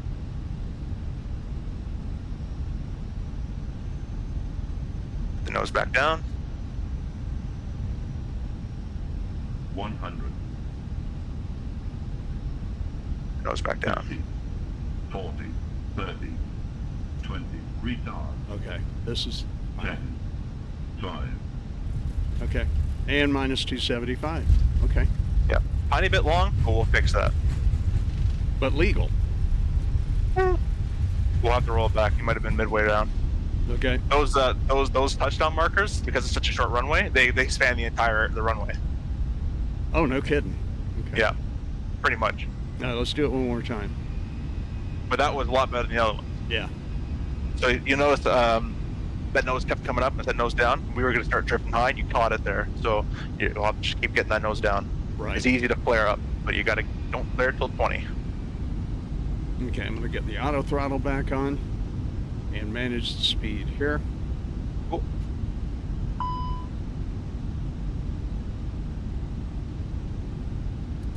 Hey I guys, have a what do you gear- think? What do you think in the chat? What do you guys think? We're doing some training tonight with YourSimCFI, and thrust levers are fine. Might want to cycle the gear. I don't know if they're down or overheating or something, but you got some red there. Yeah. Cool. I'll get back in the zone. We'll try not to hug that right as much. You are allowed to go middle of the river. I know it seems scary with the monument there, but It's kind of hard to tell exactly where over the river you are. it is. Okay, let's maintain that 700 feet. We're not going to worry about the indicators. 1,000 feet, we've been doing that fairly consistently through here. Get that nose back on its way down. Say hello to the people in the Watergate apartment buildings there. I don't know if those are the Watergate buildings or not. Think we can make it 2 in a row? I think so. Yeah, we'll aim just past the touchdown markers. Yep. Nothing till 20. You can start bringing the power back at 30, but nothing till 20 on flare. Right. And this runway, if you can grease it, great. It's just get it down, get it stopped. That's what we do. 500. I would like to stay consistently under 300 in my landings. Right. But otherwise, that's the story. All right, let's get our turn in here. Got the runway markers. Let's get our nose down a little bit more. When you roll out of that turn, you'll have to push down a bit. Yep. 2 white, 2 red. Sharpen that turn up just a little bit. Looking at the markers. Push that nose down. Push that nose down. Nose down. 100. 50. 40. 30. Power. 20. Retard. 10. 5. Minus 186. Nice. Cool. Center line, reverse and brakes, or you can replay it again and go Yep. back and We're gonna do try it again. We're gonna do it one more time. Then we'll change. Then we'll change the conditions. And I gotta ask. Yeah. Fenix feels like it has a lot of delay in it. Is that what you guys are feeling? Yeah, that's the fly-by-wire modeling I think they're trying to do. Yeah. I've heard people talking about that quite a bit. As a matter of fact. Man, I kind of understand why, right? Because it's got to go through your joystick and then to whatever systems and then to the control services. But Yeah, if you want it more responsive, you can change that in the controls. But if you, just like any airliner, like a rolled airliner, from an RJ experience that I have, it will take muscle to move it, and it's not going to be instantaneous. There's a lot of inertia with that airplane moving through the air, and it'll take a bit for the thing to respond. If I can get this landing good, I'm gonna re-record the next time, and then we'll kind of watch and see what it looks like, and Cool. then we'll change some conditions. And Try a speed of 125. 125. Yeah. And why is that? Because you're quite far from that yellow band, and you should be fine. Okay. You'd calculate your approach speed, but we didn't do that, so. And the wind is quite calm. Yeah. Burness says he's. Go ahead and read Burness's chat there, if you would. Yeah, See if been I- on that approach several times. Used to live in the DC area and traveled there when working for Boeing. Oh wow. Yeah, this approach is it could either ruin your day or lighten up your day. I've shot it twice. My company is captain only approach, so the FO's job is to verify all the altitudes are met with the ranges and things. And the first time I ever did it was at night, and Oh boy. it's not a fun experience at night for the first time. But No. I did it next in the day, and the day you can kind of get a grasp for it a bit better, and then it becomes a lot easier. So. You know, Burness, we ought to have you on the stream one night and talk about Boeing. I've been reading a book about Boeing, and as much as I love my Boeing airplanes, oh my God. Since they did the merger with McDonnell Douglas, and even slightly Downhill. before that. Oh my God! There's a book that you guys should read. Anybody who has a real interest in this should read it. Okay, here we go. We're at about 560, so we're going to be at 500 over the bridges. Close enough. Okay, I'm going to start my turn again. Let's keep that nose down, but we're going to lose lift, so I'm going to adjust the nose back. Yep, and then when you roll out, you'll have to pitch down again. Yep. That's it. It's all you. Yep, I got it. My airplane.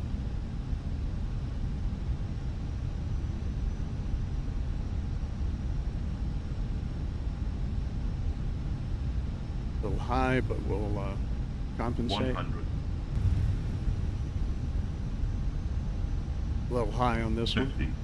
Yeah, be a go around. 30. 20. Retard. Now, you know what? Something played funny in the airplane then. That was weird. All right, let's do it again. Yeah, I've seen the same thing consistently happen 3 times. Your rollouts are very sharp, so once you come out of that turn so quickly, your lift comes back very quickly, but your speed's still up very as well. The throttle hasn't been brought back fast enough. The auto throttle can't do that. Oh, So okay. Try to make that rollout nice and gradual, and that'll probably make it easier for you. Because when you go roll out, your wings go, "Here's all your lift back, my friend," and now you're at 135 knots in that turn or whatever. Yeah, I have. Or you're a bit quicker. Yeah, I have not been reducing the throttles in time. So you don't have to because it's auto throttle. But once you're in that turn, at 700 feet per minute, the throttle. Let's say the N1 is at 40%. At 20-degree bank at 700 feet per minute, to maintain that, the engines probably have to go to 50, 60 RPM or N1, or whatever it is. They have to increase their thrust to keep you at 125 knots in your banked turn. So if when you roll out that quickly, the thrust is already up. Now you got your lift back, you go up. So try to make that rollout nice and gradual, and be more aggressive with that nose down, because you'll get used to seeing it. But I'm seeing the glide slope visually start to creep high, and nothing's being done about it. And then we got the 2 white lights, or all 4 white lights. Gotcha. 1000. Okay, I'm way too low. I was descending too quickly. That's all good. You can level off till 3 mile. Yeah. Or maybe till 3.5 actually. Yeah, Burnus would love to join you in the live chat sometime. Would love to have you. We'll have to make a Boeing night, and maybe we'll do that next week, Burnus, if you're available on Wednesday evening. I also want to see if I can hold the center line of this river a little bit better too. But it's a fun approach, so hopefully you're having fun as well. Oh, this is great. No, this is a blast. My wife and I took our little doggies to Rocky Mountain National Park today, but I have to admit, as we were driving along and just enjoying the beautiful scenery, I was kind of shooting some approaches in my mind's eye too. Okay, let's see if we can get this to happen again. Didn't a major air crash of some sort happen way back when, CFI, on one of these bridges out of this airport?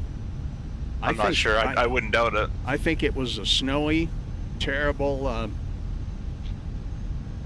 day, and an aircraft crashed into one of these bridges back in the late 70s sometime. Okay, Yeah, I here we go. wouldn't doubt it. Let's do this again.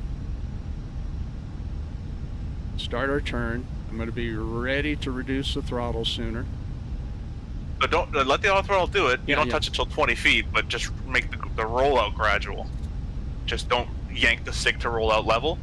Kind of start rolling the wings level for the runway center line a bit earlier. Right. And keep that nose down so we're starting to get high. Yeah, it's easy to get high here. Gee. Yeah. Okay, here we go.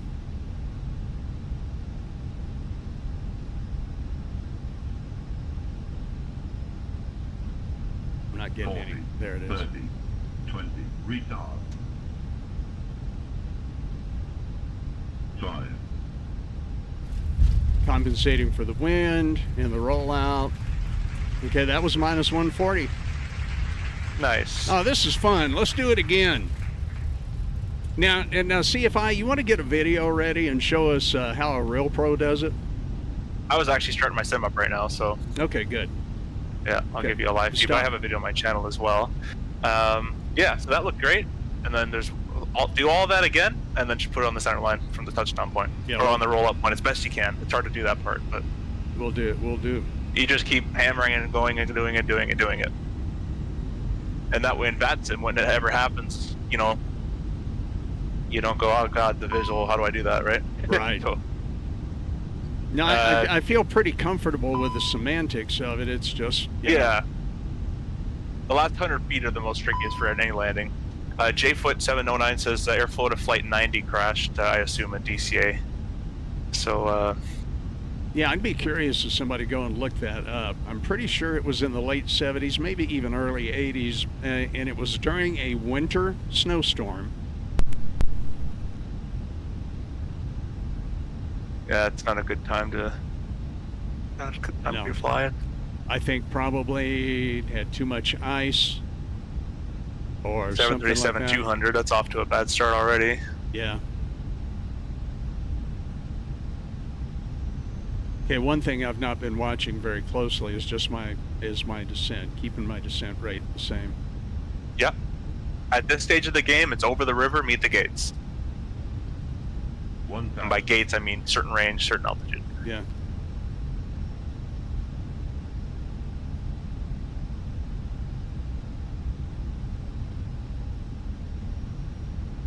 Okay, I'm going to get brave here in a little bit and re-record.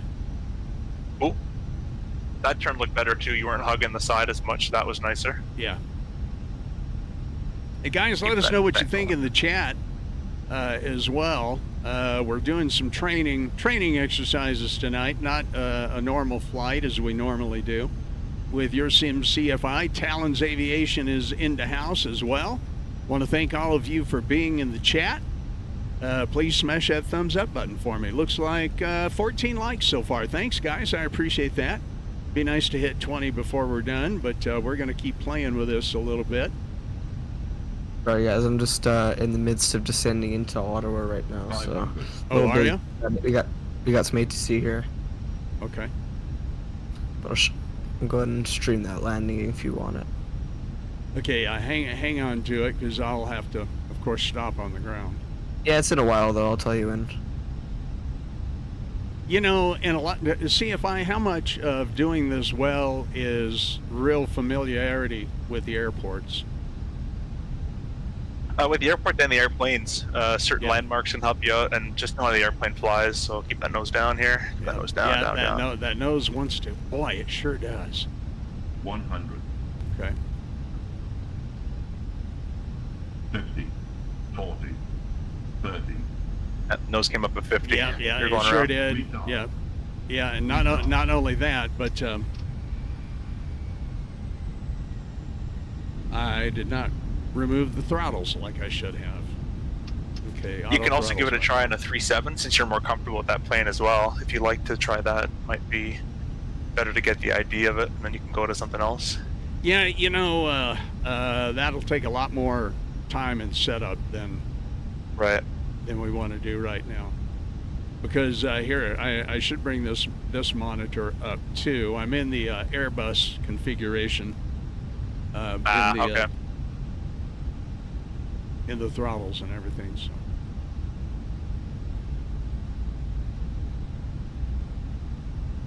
Yeah, that's tricky. Yeah, you notice as soon as those wings came level, the airplane went up. Yep. Got to get And- got to remember nose down at that point. Either nose down as you're rolling out. That if you're going to roll it that quickly, nose down with it, or you can roll out more gradually and plan it ahead of time and keep a little bit more keep a little nose down pressure. If you come wings level very quickly, the auto throttle has no time to respond. It'll bring the engines back as fast as it can, and once it realizes, but you still have that excess thrust with excess lift, you're going to go up. Hey, Bernice, you said to watch how close you come to the buildings on the starboard side. Yeah, we want to stay in the middle as best we can. Yeah, I'm going to try to rectify that now. We'll try to take a real quick look out the window there. Aim for this. Aim for maybe the center of that bridge. Yeah. And once you're just about to hit, or just before you hit it, you can start turning right. You're allowed 30 degrees of bank if you need it. So. Yeah, I think we're Go right over those green trees right in the center there, that river. Yeah. And start that turn now here. Yeah. Looks nice, much better. Tons of time, right? Oh yeah. Ah, it's pretty. It is a nice approach. Yeah. Definitely a little too low right now. Let's get back over. That turn was actually probably better. I don't think I got too close to the restricted airspace. No, the turn was really good. You stayed over the center of the river, and just get ready for the descent right here. Yeah. And then you're going to aim for the center of the next bridge.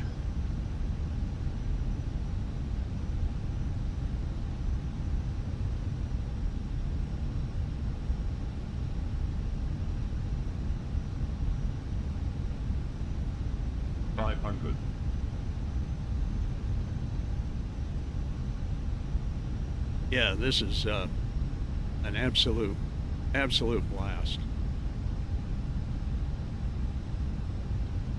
Okay, let's get lined up there. Too white, too red. Let's roll out, get the nose up a little bit.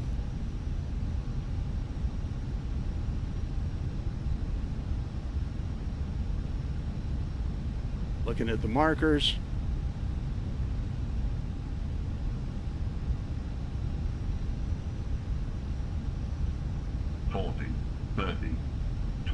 Retard.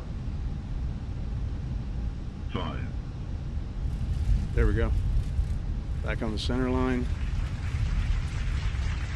Minus 195 for those of us who care a little bit. CFI, what do you think? Look good, still long. We're going to bring it back a bit. Other than that, you're good. Okay. All right. I'm going to hit stop replay and take it over. I just think, Jack, maybe you're a little bit too high after you're done the turn. Maybe that's why you're kind of floating around. Maybe.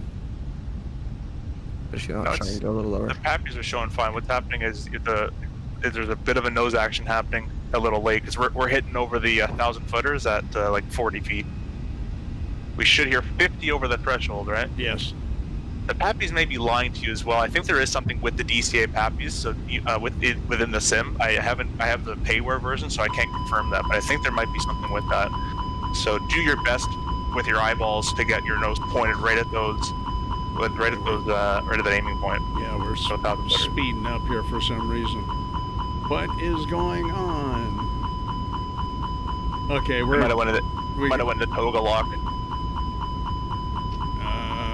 Okay, it's coming down. I'll recover it. Okay, why is my speed going up? I don't have anything set for speed. Okay. Yeah, the airplane has a built-in lock system where it'll lock at a high power setting because it thinks you're going to kill yourself. Should say toga lock though when it does do that. 1,000. Okay, it may have. All right. Yeah, something's weird.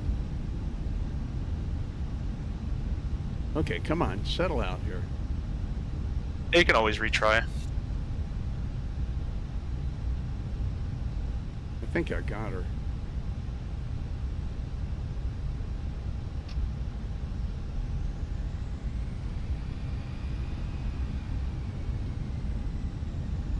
Yeah, there's something in the speed.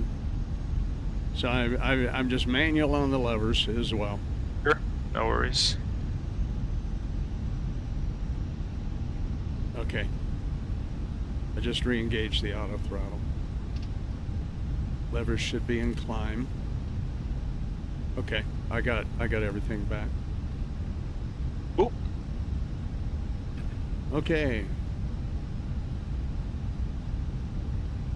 And stay right of center line a bit more. If you keep going to the left, so we'll adjust for the wind here. We'll stay. You'll keep going. You're going to roll out right of center line a little bit. Yeah, Might help out. I'm low. That's fine. There you go.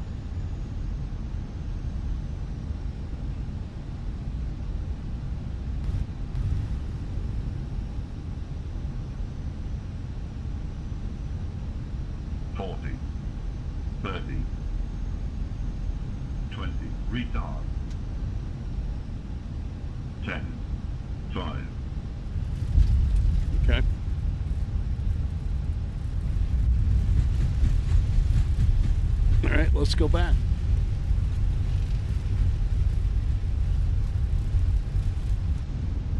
Okay, let's get the aircraft reconfigured. Auto throttle on. I got to remember to turn the auto throttle and get the levers in the climb detent. Yeah, and you can use manual throttle if you want, but it'll just be a little tougher. Okay. And I don't know Airbus SOPs. They might actually use it manual, for all I know. okay, the airplane's, the sim's misbehaving. Yeah, after too many replays, it will probably start to not like you. Okay. See if I can get it to straighten up here.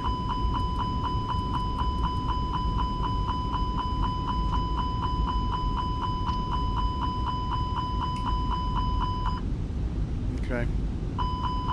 Nope. It wants to advance speed for some reason.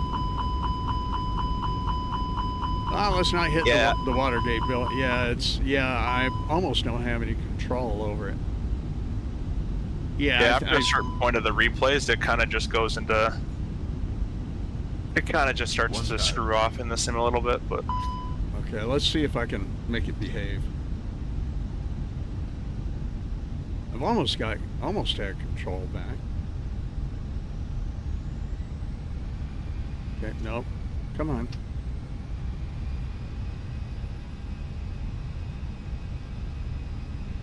Well, now we're playing like it's an airplane with a problem and we're trying to land.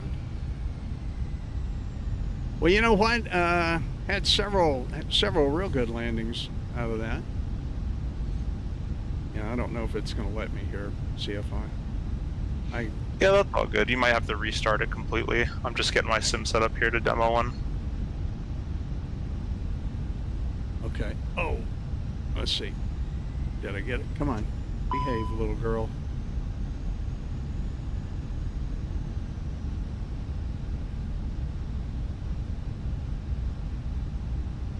Oh, I think I know what the problem was.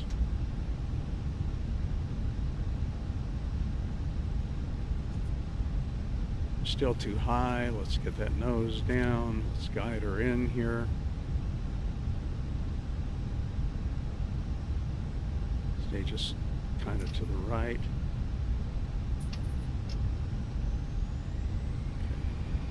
No, boy, no, she's giving herself the gas.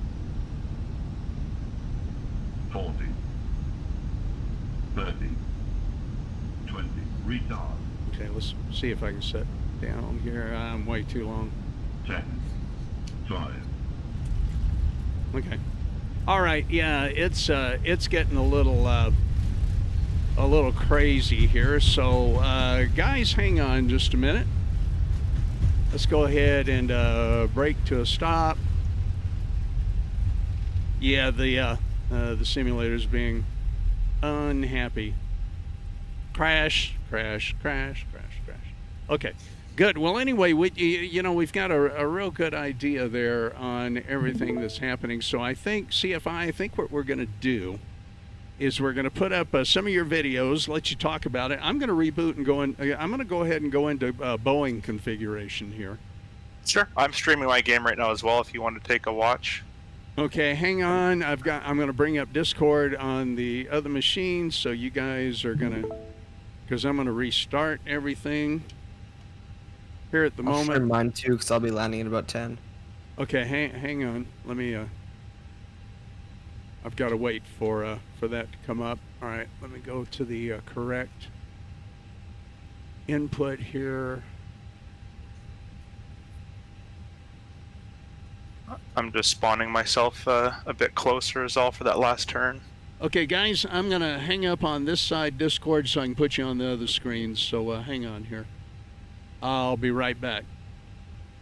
Okay, guys, thanks for watching in the chat tonight. I hope you've enjoyed this. This is tricky. That's a part of the thing that we wanted to do tonight was kind of give you some examples of landing here in DCA, and it's a little tough. I got a lot more practicing to do. Okay, let me, Talon, let's go ahead and watch your screen. Talon, are you there? Do you hear me? Yeah, I'll be landing in about 7 minutes or something, so you can do whatever for a bit. Okay, Maybe show let's the Mr. Weatherman. No, let me bring up CFI. So CFI, I've got your screen now up on monitor 2. There we go. So CFI, go ahead. Cool. Oh, you just missed it, but we just touched down at DCA, but we'll do another one. Okay. I had to turn all night. Now this one I'm gonna mess up because you didn't see the other one. Now we're gonna go over here. Around there, I'll get the airplane kind of configured. It'll yell at me for a bit here. Sure. Yep. Yep.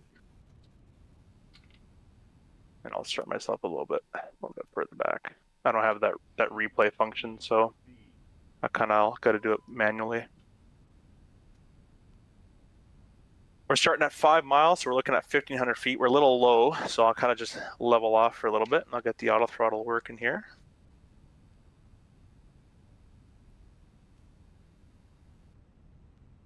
All right, I'm gonna have some bells and whistles going off because we haven't really set up a flight, so. No worries. Right, if you were in live weather, like I was, we do have that. I think it's about an 8-knot tailwind. Yeah, The, I was definitely in live weather, definitely. Yeah.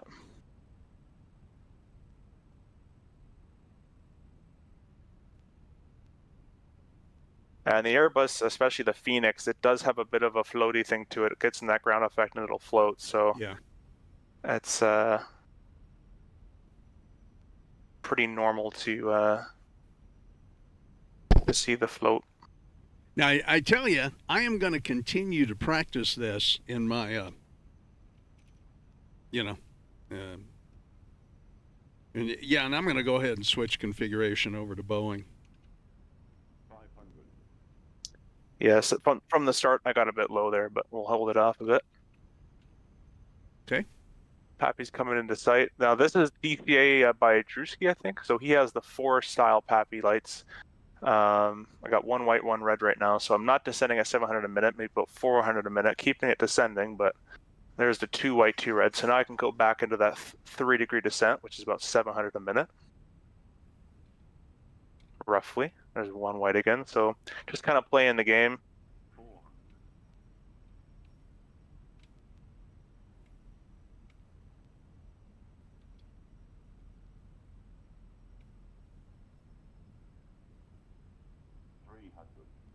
Now the wind is from my back right, so it's going to want to push me left. So I'm going to actually keep rolling into the runway and then roll out.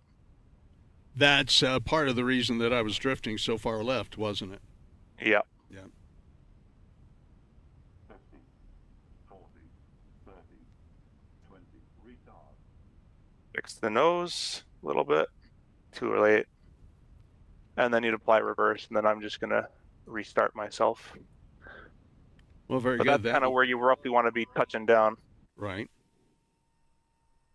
You want to see the 1,000. You want to hear 50 over the numbers or over the threshold. Yes. And I'll start myself too high. And basically touching just past those 1,000 footers, because those 1,000 footers, the end of the runway comes up pretty quickly. It's only about 7,000 feet long, so. Right. Indeed, it Yeah. does. So I find after I do a bunch of these resets, I get don't sink, don't sink, don't sink, don't sink. So Yeah. you'll have to unfortunately bear with me on that one. But all right, let's go back into the configuration here.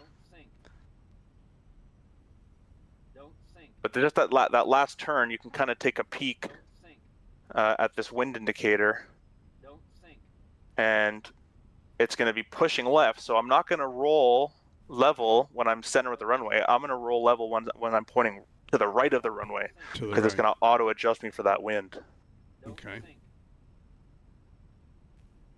You expect me to remember this in 3 weeks? Yeah. Yeah, I know you do. But, Cabin pressure fault. Start that turn. You can always shallow it out if you need. right. And the goal here is to get down on the runway, stopped. It's a smaller runway than usual, not terribly small, but it's a little shorter than we like. Pushing that nose down. I'm going to roll out when I'm right of the runway. 100,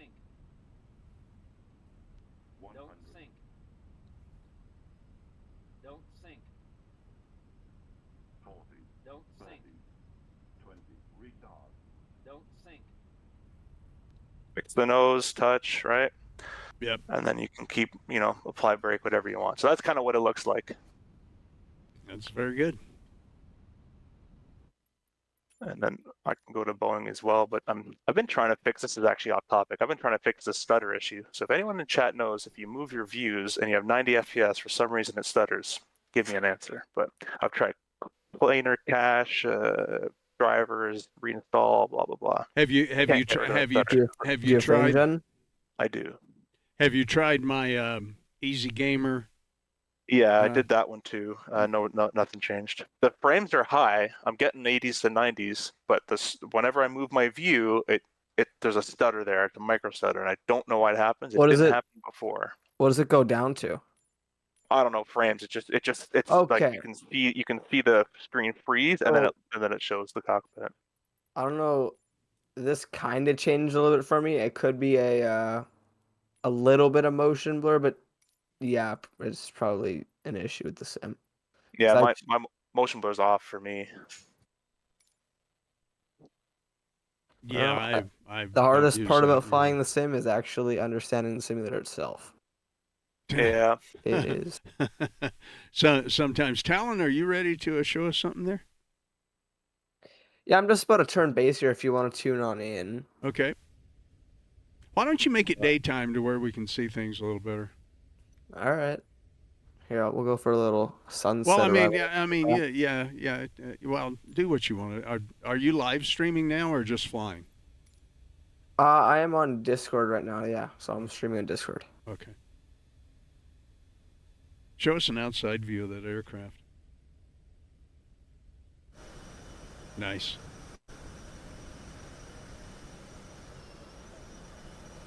So, guys, is the iFly 737 Max really worth the $70? Yes. Oh yeah, I just got in it. I was going to stream it to you. I just spent $70 on the 800. Yeah, that was a waste. Well, considering the Max is out now. Yeah. Jack, let me show you exactly why I like this plane. Oh, that's cool. That's really cool. Well, I tell you, in a stream coming up here before too long, we're going to fly an Air Jamaica flight. Here, I'll show you the key feature of this airplane. The interior? The toilet. That's right. I think I remember hearing you say that the other day. Can you flush it? You can. There's an audible sound. You can't really see it. I think that might come. Depends. Oh, too funny.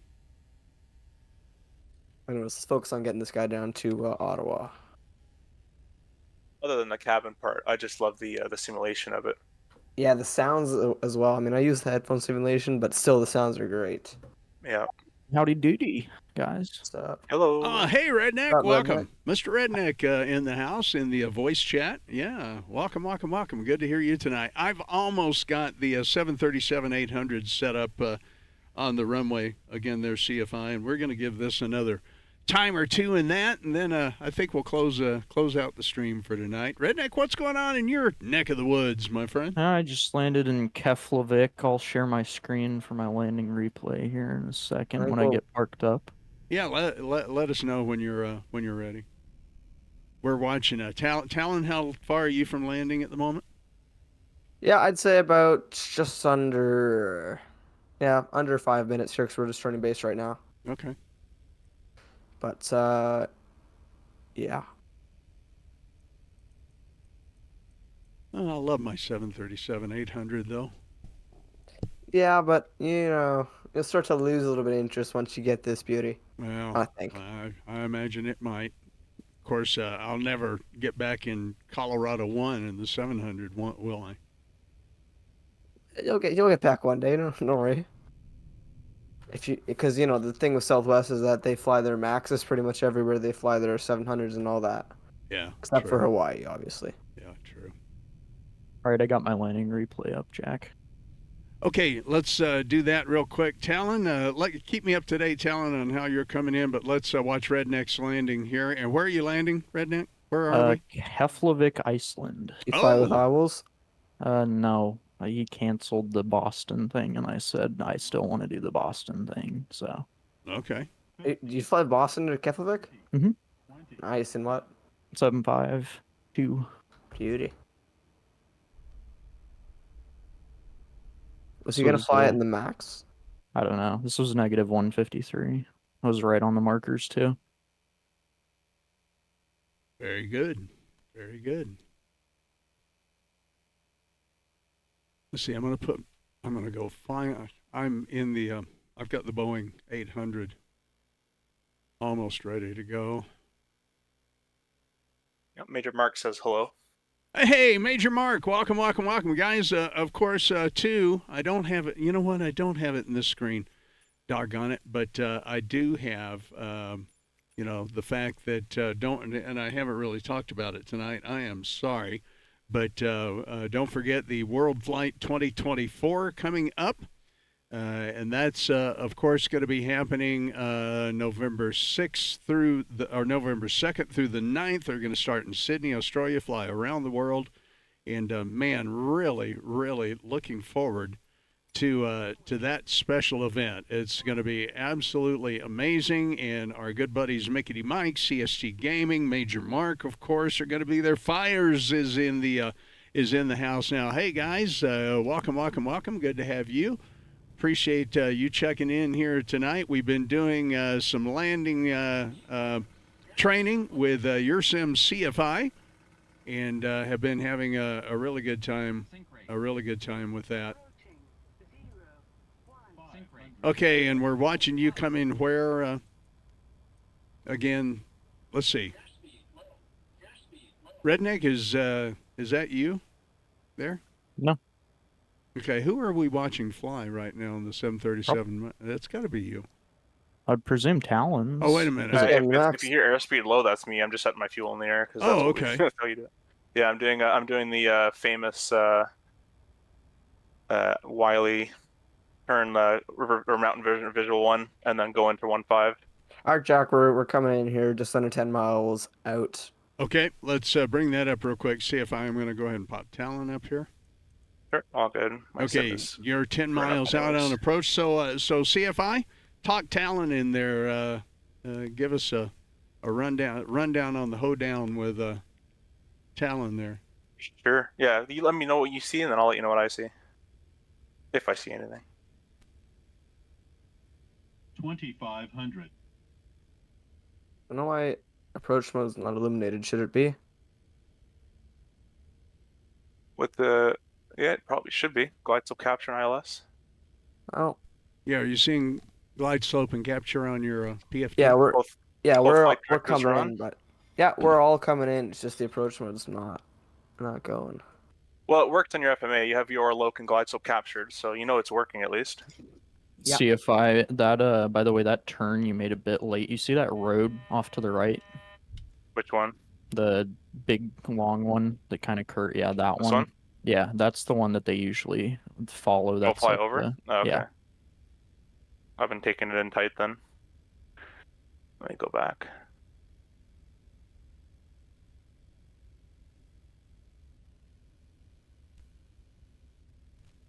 Watched a video of a Jazz E195 do it a few days ago. We don't have 195s. When you used to. Never did. Okay, then it was just mainline 195, I guess.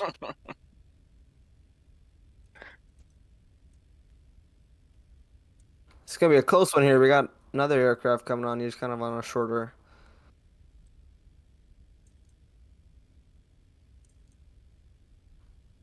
Alrighty, we're coming in. Problem is, I can't move your head, so I can't see anything. Yeah, he's on the other runway, so But there should be no conflicts. He's a mile and a half away, so.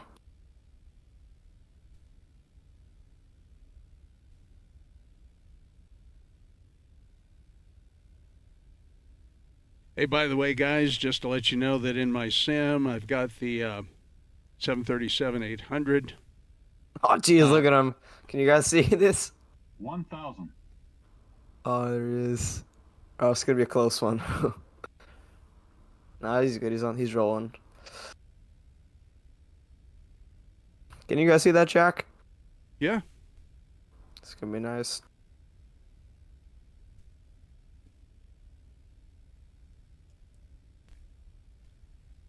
Alrighty. Approaching. 3, 2. Perfect CFI.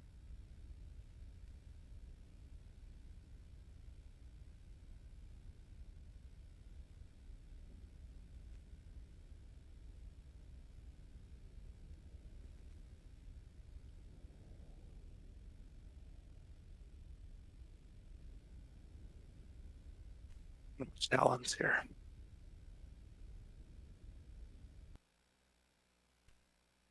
Well, hello. Are you guys there? I got you. Okay. I'm heading my 737-800 out for the river visual for Mount Vernon. Nice. We're going to fly that one in. It's into a headwind. And so when we come back to my screen, we'll get set up for that.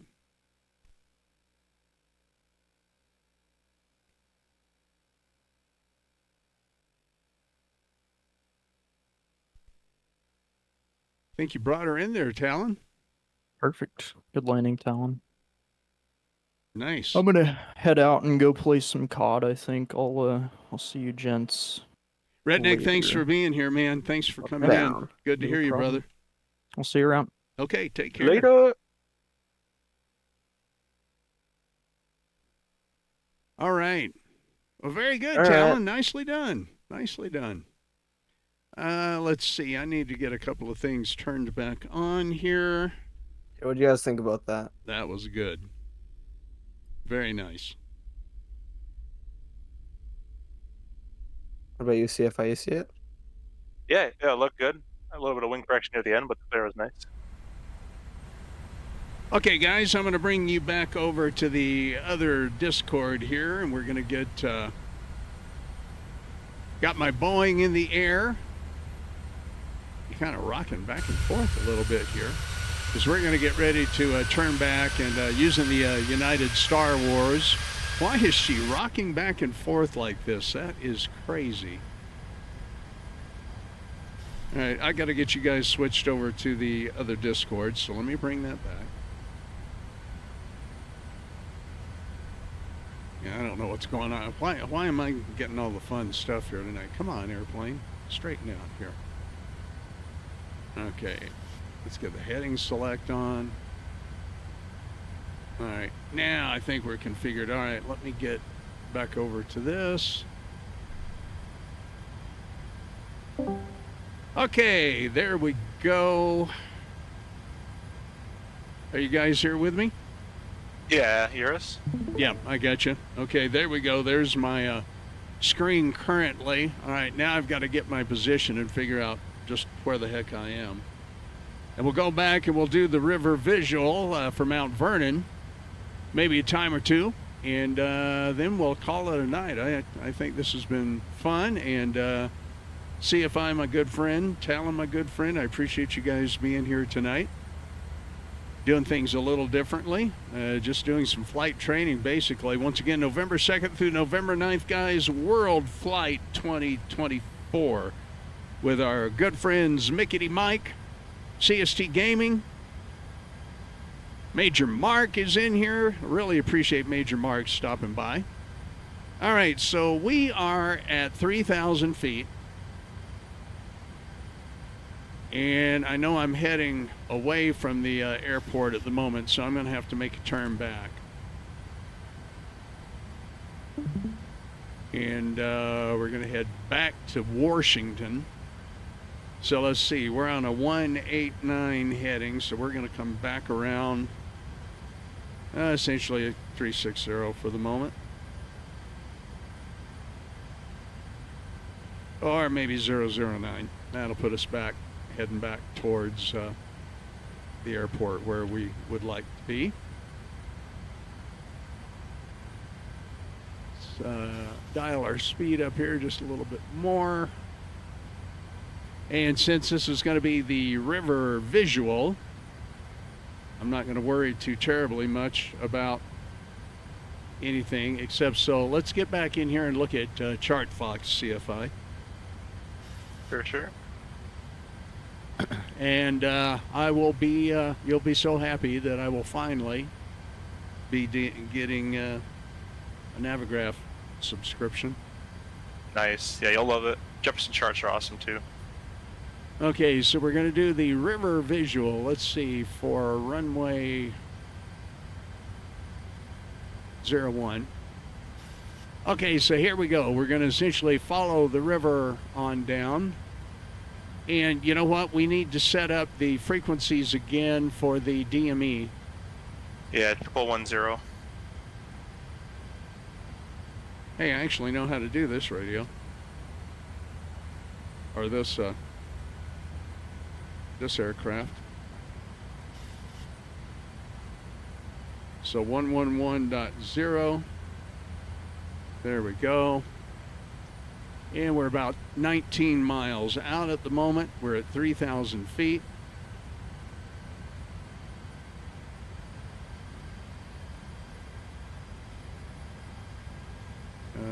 Let's see, I gotta remember how to do this in here now. I've got Airbus on the mind.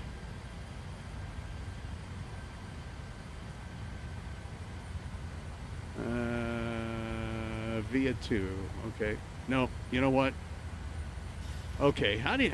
Oh, good grief, Jack. I can't remember nothing for 5 minutes sometimes, it seems like. What are you looking for, Jack? KDCA to KDCA so we can... Yeah, press root.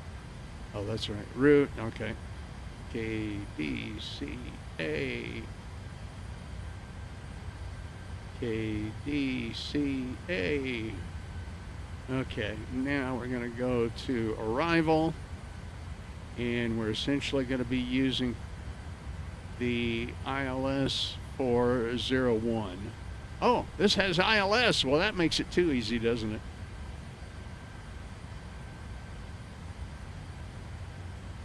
How about just we put in runway 01? Which one are you doing? The river visual for Mount Vernon. That's 01, isn't it? So those are two different approaches. You have a Mount Vernon visual and you have a river visual. Okay, how does that show in the... What we do real world is we'll put the ILS for runway 1, and then you just fly the visual. So on the chart, all you do is you break off the ILS at Braden. I see. And then you come back onto the ILS after Braden. Okay. We put it there as a guide. It's technically still visual. Okay. All right, so we're not really necessarily going to activate that. And I need these on my other screen so I can see them.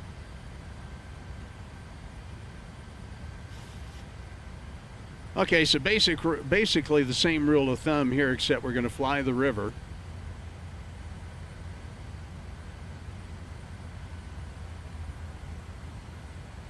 Okay, very good. We're about 13 miles out. In this case, you can intercept just like a normal approach with approach mode and glide by localizer, all that. And the only difference is you break off the approach at Bryden, so you're gonna have to come right to get on the the course. Yeah, we gotta go to the right here. So all right.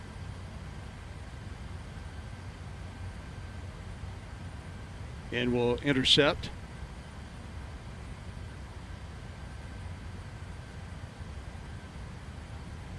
We'll start getting our speed down.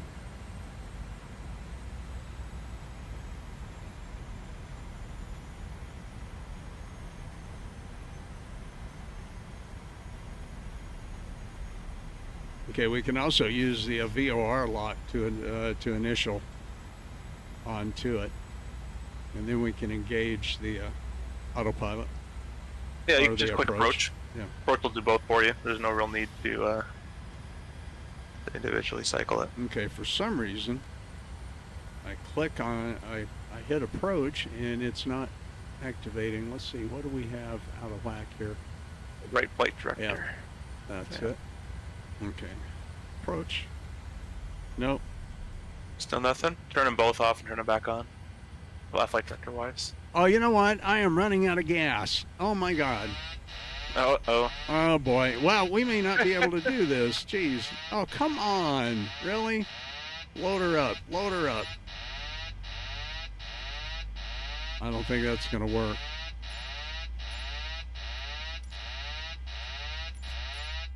Okay, guys, we have just run out of gas. All right, let me see what I can figure out here real quick. Hey, we're gliding. Okay, let's see. Let me think about this just half a second.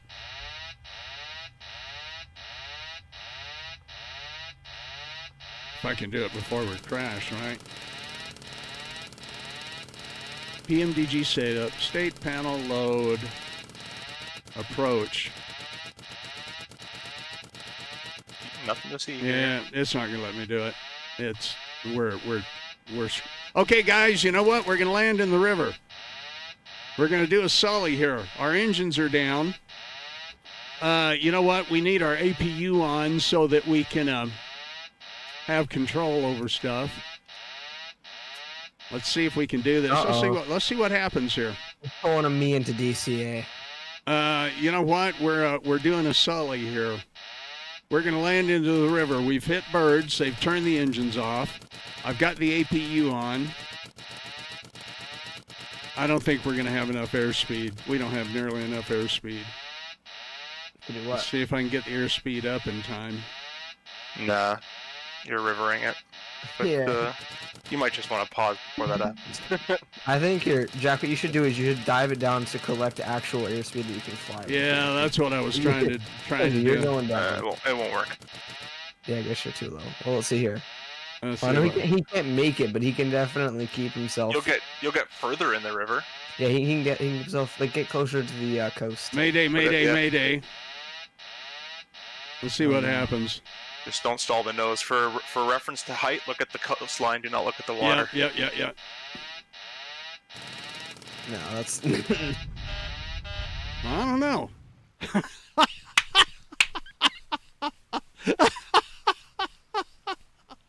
Oh, gee. Too funny. Pretty shallow river though. Yeah, pretty shallow river. Yeah, only knee deep. Oh, okay. I just don't know what to think about that. Should we give this one more try, guys? Yeah, start on the runway, set your fuel, and then back it up. Yeah. Just slew it. Yeah. Make we'll it do easy on that. yourself. Okay, let's see. Let's go to main menu. Continue. Different stream tonight, huh? Bernie says, got my survival vest on. Ditch, ditch, ditch. Yeah. Or another word of the same rhyme, but, there you go. All right, come on. Too funny. Well, guys, we're certainly playing around tonight. This is not your normal flight. So let's see. We want to take off. No, we're going to slew. So let's go ahead and get on here. Let's set our departure. Let's hit fly.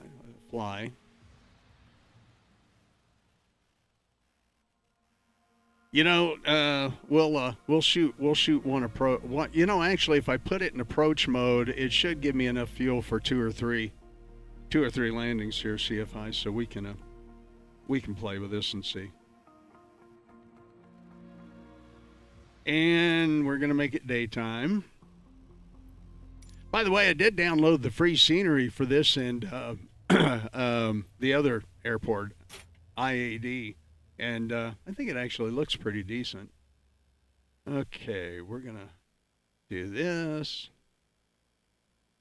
Let's make it then. We might try to do this in the dark as well. Let's get in here and go ahead and go to setup, state panel load. We're going to go to approach. Okay. Let's load the panel state. Let's get everything turned on. It's going to crab and complain. CST, what did I just tune into? CST, a total mess. Tonight, we're just simply doing flight training. We're not doing a flight from one city to the other. Our good friend CST, I am so glad you showed up. Once again, give me an opportunity while the airplane's flying, getting fired up here to tell everybody about World Flight 2024, November 2nd through the 9th. For St. Jude's Children's Research Hospital. CFT, what we're doing is basically a flight training night. We practiced the river approach to 19 into Ronald Reagan here. Okay, why is everything else not firing up at the moment? Let's see. When you tuned into the landing in the river part, we weren't quite on the training syllabus there. No, we were. Just setting some stuff up.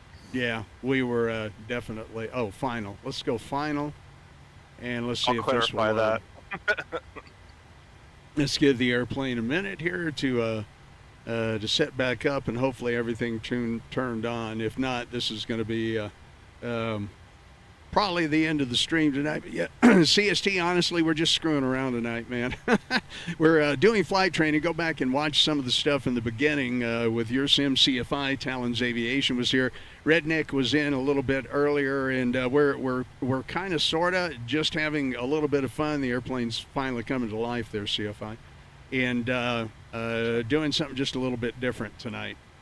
We'll be back to the regular, travel from city to city next week, but wanted to do something a little different tonight and just get some friends together with Flight Sim and do some training.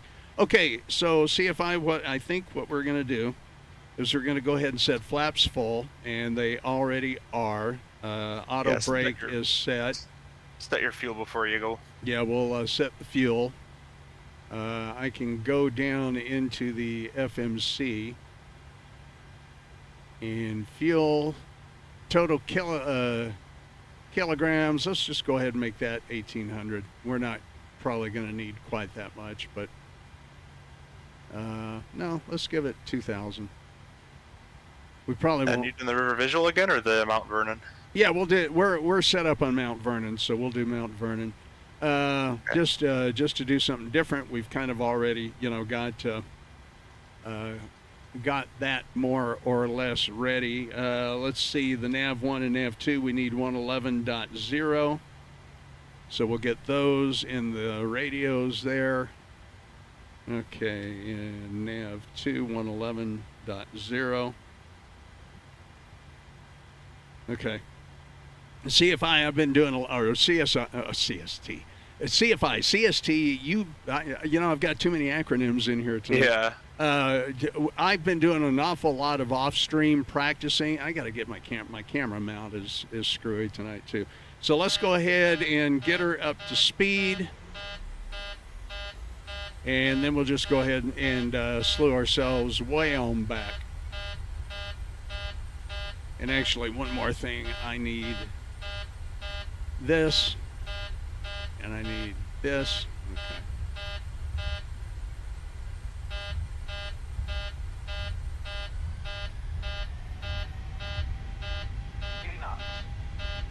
Okay, why is she lifting off at 80 knots? Oh, because I've got flaps 30 set. Positive rate of climb. Okay. Yeah, right. just slew yourself back from there. Yep, we're just gonna slew back from here. Okay, so I changed some of my buttons for this CFI just so that it would be a little bit easier. So there we go. This will take us up. I don't really have a lot of great idea about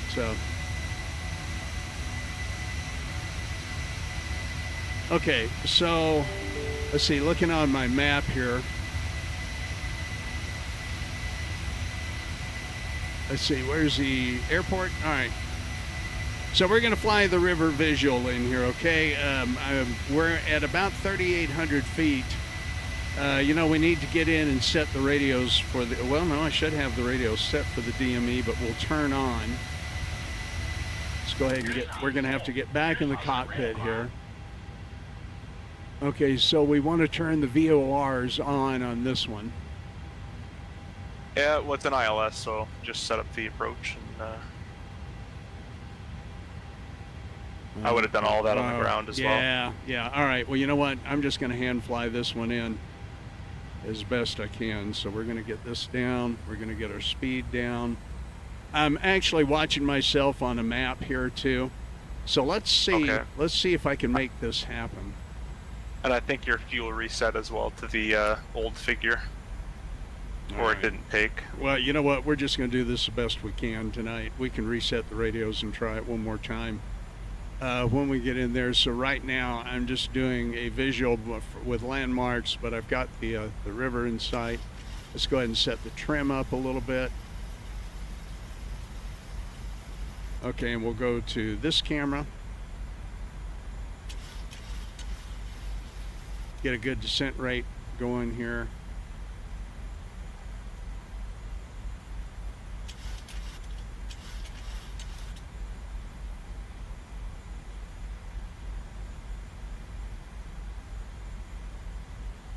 Yeah, let's just see what we get.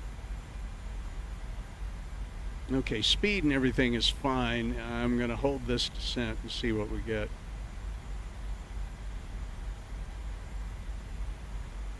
So we're definitely going in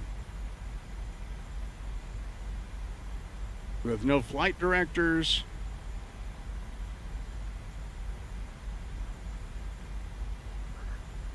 Set B, the altimeter.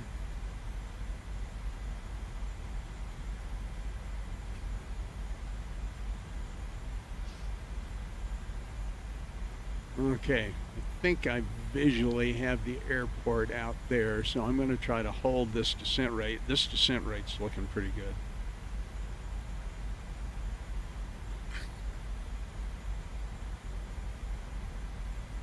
So I believe I have the airport right there. Cool. I'm going to go ahead and hit record just for the sake of it. Yeah, and I see that one white memorial building, so I think I'm going in pretty decently here. Arm the speed brake. Okay. You see that bridge that you're about to come up to? Yep. That bridge is where we go back to the course. So that next island that you're about to come up to, that little bay area between the bridge and you that's coming up. Yeah. We go left of that. Okay. And then kind of skirt to the right of it, and then by the time we're over the bridge, we're basically getting back on course to on the ILS, which you don't have currently, but you get back visually set up for the runway there. Copy that. Now, what is the purpose for staying Noise. over the river? Noise? Okay. Yeah. So if it's IFR and it's bad, they'd let you do the ILS straight in. Don't do the turn. Right. But when they can help it, they try to reduce the noise. So. Copy that. CST, I'm still looking. What did I just tune into? Yeah, that's what I was saying. You might want to not do that. I should erase it, but You know what? I don't care. You know what? First of all, I do flight simulation for fun. It's making me new friends, really enjoying it. I'm not that worried about everything being just absolutely perfect. CFI, before I met you, my main moniker for Flight Sim was Flight Sim for Fun. right. And so, this is teaching me a lot. This is really teaching me a lot tonight. This is really, really good. So it's all right. It does not have to be perfect by any stretch of the imagination. Fun's the name of the game. Let's see, Talon just texted, or just put in the chat, FAA banning Jack Roland from all domestic and international travel on airplanes. Oh, wow. Shouldn't have put her in the water. It's you know what? It's their loss because I spend more money that way anyway. Okay, I got the runway in sight, so this is not too bad. I think I can manually do this. Our descent rate is pretty decent. I really like using the trim and the Boeing to get set up. You've got an 18-knot headwind. Hey, CFI, what should my altitude over this bridge be? We'd be glide sloping it, so without a range, I can't really tell you. But looking high, so I'd probably say 400 feet lower from where you currently are. Okay. And you do have a PAPI and just the runway in sight, reference-wise, you can tell you're high. Yeah. Okay. Well, you know what? I'm just going to hand fly. I'm just going to fly the airplane. You see if I do have GSX. I do, yeah. What's up with all their updates every like freaking second, dude? I don't know. I don't work for them. I don't know. I know. 1,000 feet. We've got a stabilized approach. A little off Cool. That center looks line. more on the glide slope there. Yeah. On a what I would consider the path, at least. I am hearing an emergency alert system alarm go off on my cell Really? phone over here. Yeah, it's probably an Amber Alert in the Denver metro area. Or it's an alert that Jack's coming in.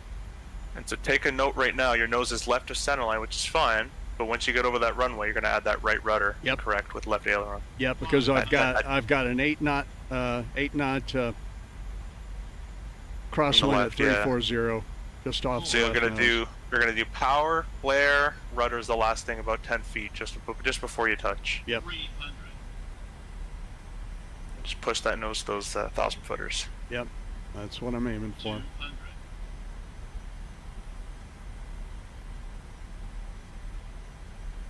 And we are recording, by the way. 100. Okay. 50. 30. 20.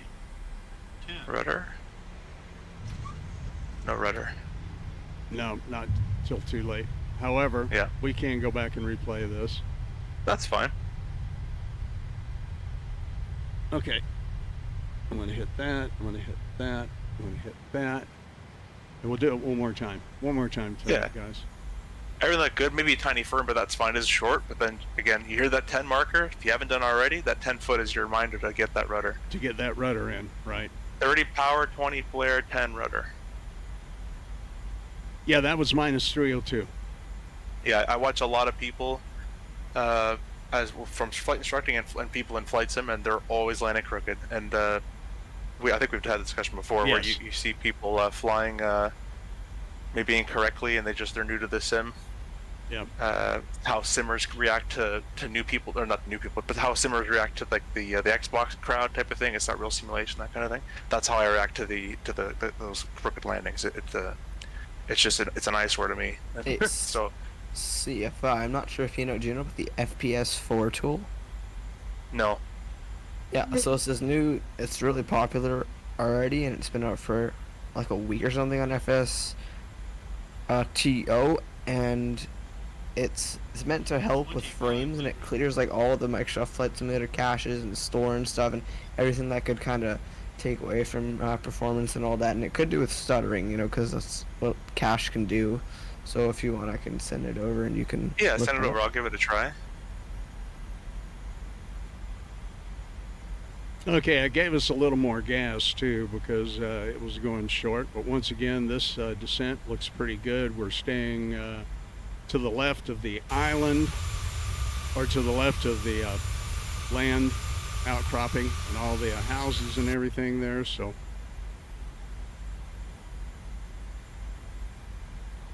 we're gonna do it one more time. Let's get that nose down a little bit. Let's set the trim out just a little bit better. Going to maintain this speed of about 139, 140 knots. We don't really have anything calculated, but that's all right. We're just hand flying in.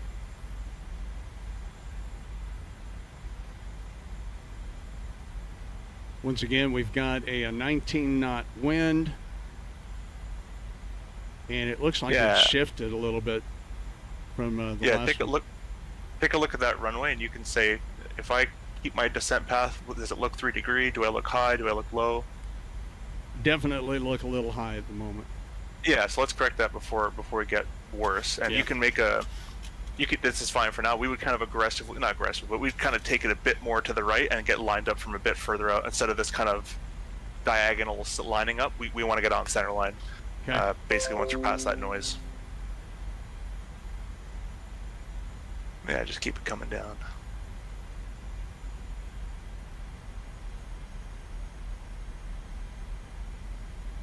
Now, in this case, they could change it. They would have told you earlier, but the Mount Vernon visual, what you just did, for runway 33.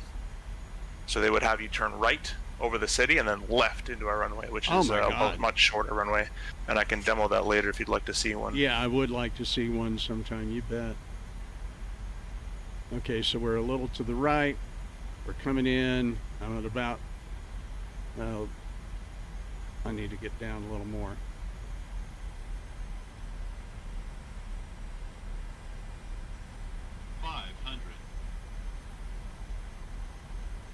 Yeah, that wind is. Yeah, that's fine. Fight for it. Go a little bit more left, so that when you add the rudder, it'll be correctable. There you go. 300.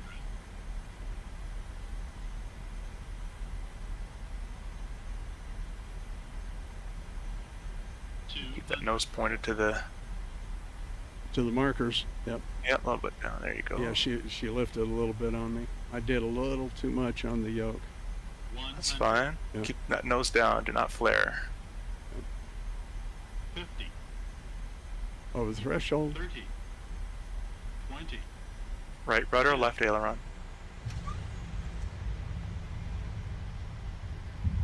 Okay. Yeah, so still wasn't added quite yet, but that's fine. We can work on that. It is a bit of a trick. Yeah. All right. And yeah, go ahead. so I'm streaming it now. Okay. I'm going to do that here. Let me bring you up. Okay, so you're essentially doing the same thing? Same thing, but instead of I'll start myself off at the 3 mile. Oh I don't know man, if you can see my stream there. your video looks good. I paid for Nitro, so I can stream in 1440 now. Oh, nice. Okay. Okay. So I'm let's starting. watch it. You can see here on that 3 mile final of runway 1, the one you just did. Yep. And so they probably would have told me earlier, but I'm going to cut right and kind of be over this highway type area. So I might have to do a bit of it more aggressively just because I'm starting kind of close. But Okay. I'll kind of cut it to the right. And guys, I'm gonna have to get out of here right now. It was nice chatting and being on the stream as always. Talon, great to have you, my friend. Appreciate you. Graham also is saying good night. Thanks again, Jack and CFI. Been educational and fun. Graham, thank you for being here. Talon, we'll see you next time, and have a great night, buddy. Thanks a lot. You too, and make sure CFI to check your DMs and your tool. Cool, will do. I'll check it out later. Thank you. All right, see you guys. Okay, CFI, we're coming into 3-3 here. Yeah, so 3-3 is right over there. It's 5,000 feet long, so it's a bit short. Yeah. Auto brakes are 3. Got the gears down. Speed brakes are armed. And the key to this is not floating. And you really want to touch Yeah, I bet. on those thousands, or maybe even slightly before. So usually most people's aiming point is the 1,000-foot marker. And in our case, I'm going to make my aiming point actually a little behind the 1,000-footers. So when I flare, I'm touching the 1,000-footers. Okay. If that makes sense. Yep. If I were to aim to the 1,000-footers and then flare, I touch down past them, which I don't want to have happen. Right. So I'm gonna aim for maybe the second center line, maybe the second center line, maybe even the numbers. I'm a little low here. I'll correct for that. We're flap 40 as well. And so it's kind of the same approach. It's just from you just kind of wiggle off to the side there. And so I'm adjusting pitch and power for that second center line. And then when I flare, 100. I'll be touching pretty close to the 1,000-footers. 50. 40. 30. 20. Comes the flare, 10. right rudder, left aileron, touching the 1,000, reverse thrust, hold the nose, and my nose wheel steering starts to go off because I have it set to the nose wheel steering on the rudder. I have over manual brakes now. I'll take off the reverse and we'll keep the brakes in a little bit longer, and then you can take the high-speed exit. Nice. Nicely done. Nicely done. You have a bit more left. I'll come to a complete stop. You have a bit more runway left, but not much left. So if you don't land on those thousands or pretty close past, you'll be running out of room quite quickly. So if they ever change to, if they make you on a river visual or on a Mount Vernon visual to 1.5 or 3.3, you can accept it if your airplane is allowed to and your operator is allowed to accept those. For my company, we usually don't. But if you want to give it a try, just know it is short. So instead of aiming for the 1,000-footers, those big blocks, aim your descent to be here. So if you didn't flare, you'd smash your airplane in there. Obviously, we're going to flare, but that's where I'm aiming. And then I flare, and I touch here, if that makes sense. Yeah. Whereas if I aimed here and then flared, I touch there. So I'm aiming behind. That's it. Makes a lot of sense. Okay, very good. It is a cool approach. Yeah, it is. Now, how often do that? How often do they actually have you do that? Not often. They're usually on the 01 or 19, and you can request it if you're ever so inclined, or if sometimes what happens if there's a long lineup to take off runway 1, you can request the a 3-3 departure. It might be a faster takeoff for you if your airplane's capable of doing it to get out of the line that's everyone's waiting for runway 1. Right. It's not uncommon to see number 6 for departure, just kind of waiting. So some jets can elect to do a shorter takeoff run or a shorter runway for that. Okay. Very good. Very good. All right, buddy. I think what we're going to do is we're going to do one more here, and let me hit resume. Let's see what we've got. Okay. Yeah. Let's. We're going to do one more. My last point with that is I hope you saw that rudder correction. It wasn't much in that case. The wind wasn't too bad, but you saw that rudder swing, or the nose swing to left. Yeah, I really understand what you're saying about the mechanics of it. I really do. I've just got to implement it. I thought I kind of did that time, but it wasn't. I was too late with it. Yeah, and you'll notice, I noticed that in real life too when I used to be an instructor, is the feet are the most unused things. People do not coordinate their turns, which we haven't even talked about that yet, but we'll get into that in a later video. Right. But coordinating turns, no one does. You should be, or else you get adverse yaw. And then that rudder work on the landing is where a lot of people struggle too. They can nail the glide slope, they can nail the flare, but then it takes time to build in the rudder aspect into that flare as well. Yeah. And it all should come together for a center line, nose down, straight down the runway. Okay, well, we're going to do this landing, guys, and then I think we're going to call it a night, and we'll get a replay here. I'm way high. Let's concentrate on that. I was running something on OBS as well, so let's get back. So you're not going to edit on the river visual? 1,000. No, well, not for 3-3. No, we're just. No, for the river visual for 19, the one we intentionally tried to practice earlier. No, we'll go ahead and just land here on the Mount Vernon visual, and I think we'll go ahead and call it a night tonight. This has been very good. It's been very educational for me. I hope you guys in the chat and just watching have enjoyed it. I'm aiming for the. Let's see, where's my wind? It's coming off the left nose. So let's get back in here. 300. And we'll also get us a recording here for the replay out. 200. Okay, this is setting up the way we need it to here, CFI. Speed's a little low, but just give her just a little bit of throttle. Hold this line, hold this line, hold this line, hold this line. 50. Eyes the end of the runway. 30. Throttle down. 20. 10. Oh, that was not beautiful at all. Okay, nose down, but you know what? I'm going to get back in here and practice, and we're going to. I think you know what? I won't do that again. I just hate that. I want to do that good. one more time. One more time. I heard you say eyes down the runway, and at the same time you said that, the nose came up. Yep. Yep. It sure did. It 50, sure did. do nothing. Keep that descent rate. Yep. And it's really hard, and it's hard to beat it in your mind to just keep that descent rate because the ground's coming up quite quick at you, 800 a minute. Yeah. But if you pull up, speed starts coming down, and you see how far we get down the runway. Yeah, because you really, on, I've noticed on this airplane, you really just don't need to pull on the yoke that much. You really just No, not don't. really. And it might be your yoke settings too. You'll probably get the Boeing yoke, and you'll probably find it a bit easier. Yeah. But yeah, 50 do nothing. Just have eyes on the runway. 40 feet do nothing. 30 feet start reducing that power. It's a nice one, gradual reduction. 20 feet you can start flaring it, right? Just start bringing that nose up nice and gradually. Yep. 10 feet, the flare should be pretty much set. You can add maybe a little bit, and you're going to add that rudder with wing correction with the aileron. 50 eyes, 30 power, 20 flare, 10 rudder. Just like I've written it down a million times. So let me see if That's I can. Let me see if I can implement it one more time. And if you want, later on I'll let you do the landing, and then later on in the training or different stream, I can say that out loud. 50 eyes on the runway, 30 Yeah. power, and I can walkie-talk it. But I'll let you just do this one here. Yeah, you bet. 1,000.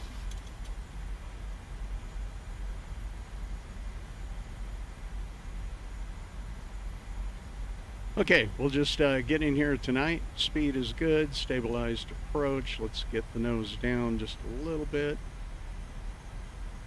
Flaps are full. Gear is down.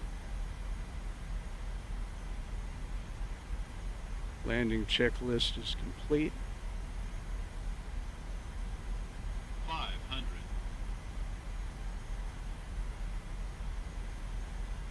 400.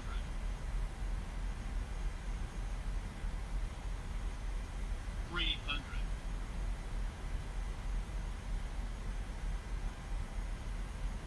200.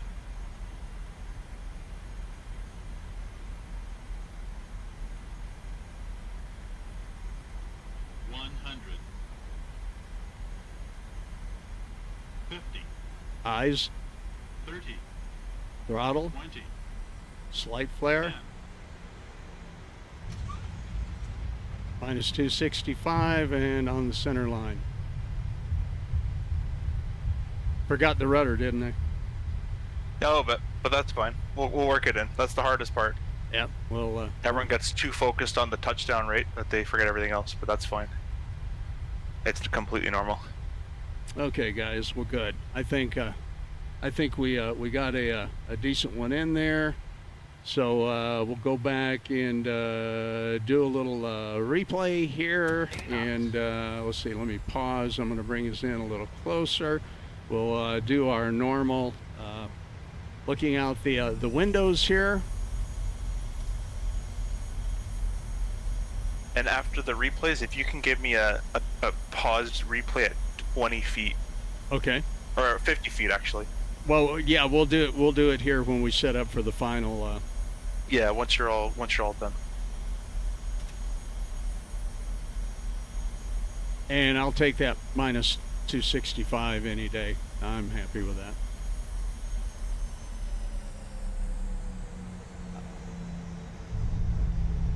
Okay. Looks good there. Go out the right-hand side.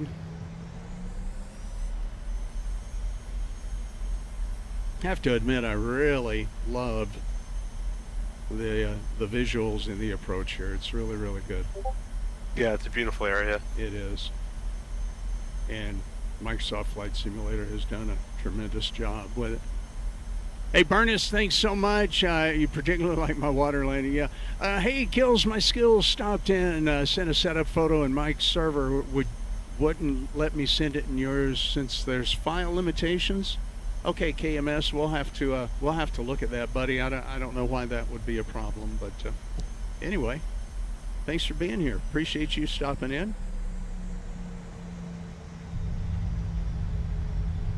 Okay, CFI, let's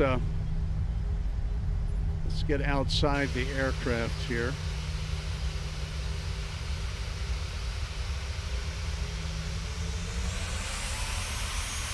And let's take a quick look at this one.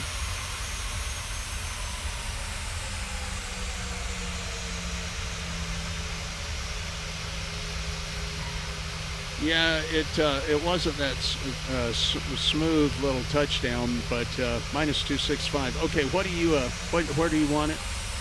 If you could go from the flight deck, from this perspective, Okay. right where this is, but in the flight deck. Okay. Too low. Terrain. Yeah. What I want you to do is tell me when you say you're looking down the runway, where do you look? Point your mouse to where you're looking. When I'm looking down the runway, right about there. Terrain. Right about there? Okay, so I want you to watch that point as this video plays, and I want you to try to see what you would have done differently. Not that you don't have to fly or anything, just look at that point. Too low. Terrain. Yeah, I'm not sure. Not sure? Yeah, I'm not Play sure. it again, and I'll talk about what I see. Okay. Too low. Terrain. And when we're looking at that point, Terrain. Too low. the reason we're doing that is the peripheral vision should be that runway getting closer and closer and closer, Oh, okay. Terrain. right? And as it Alright. gets closer and closer, we don't want to have the peripheral vision come up really quickly because that means we're going to smash. Yeah. So right around the 20 feet mark, so eyes down the runway around here, Yeah. look all the way down to that point. Look how the runway comes up to us at a pretty much a constant rate. It Yeah. doesn't slow. It doesn't slow or slightly even hesitate. Yeah. That's it, and that means you're gonna not maybe smash, but it'll be a firmer landing. So at that 20 feet, if you see that peripheral vision of that runway coming up to you very quickly like that, that's what's telling you to pull. Terrain. Too Now, low. not Terrain. full backstick, but you're gonna increase the back pressure a little bit. Too low. Terrain. Yeah. And from that landing, it looked like the nose was up, and again, we're kind of just hoping the gear is going to touch down. We don't know really where the gear is going to touch down. So if you back up to right where the gear touches on the ground, Too low. Terrain. right where it touches on the ground, and pause at that point. Let's see Too this. low. Terrain.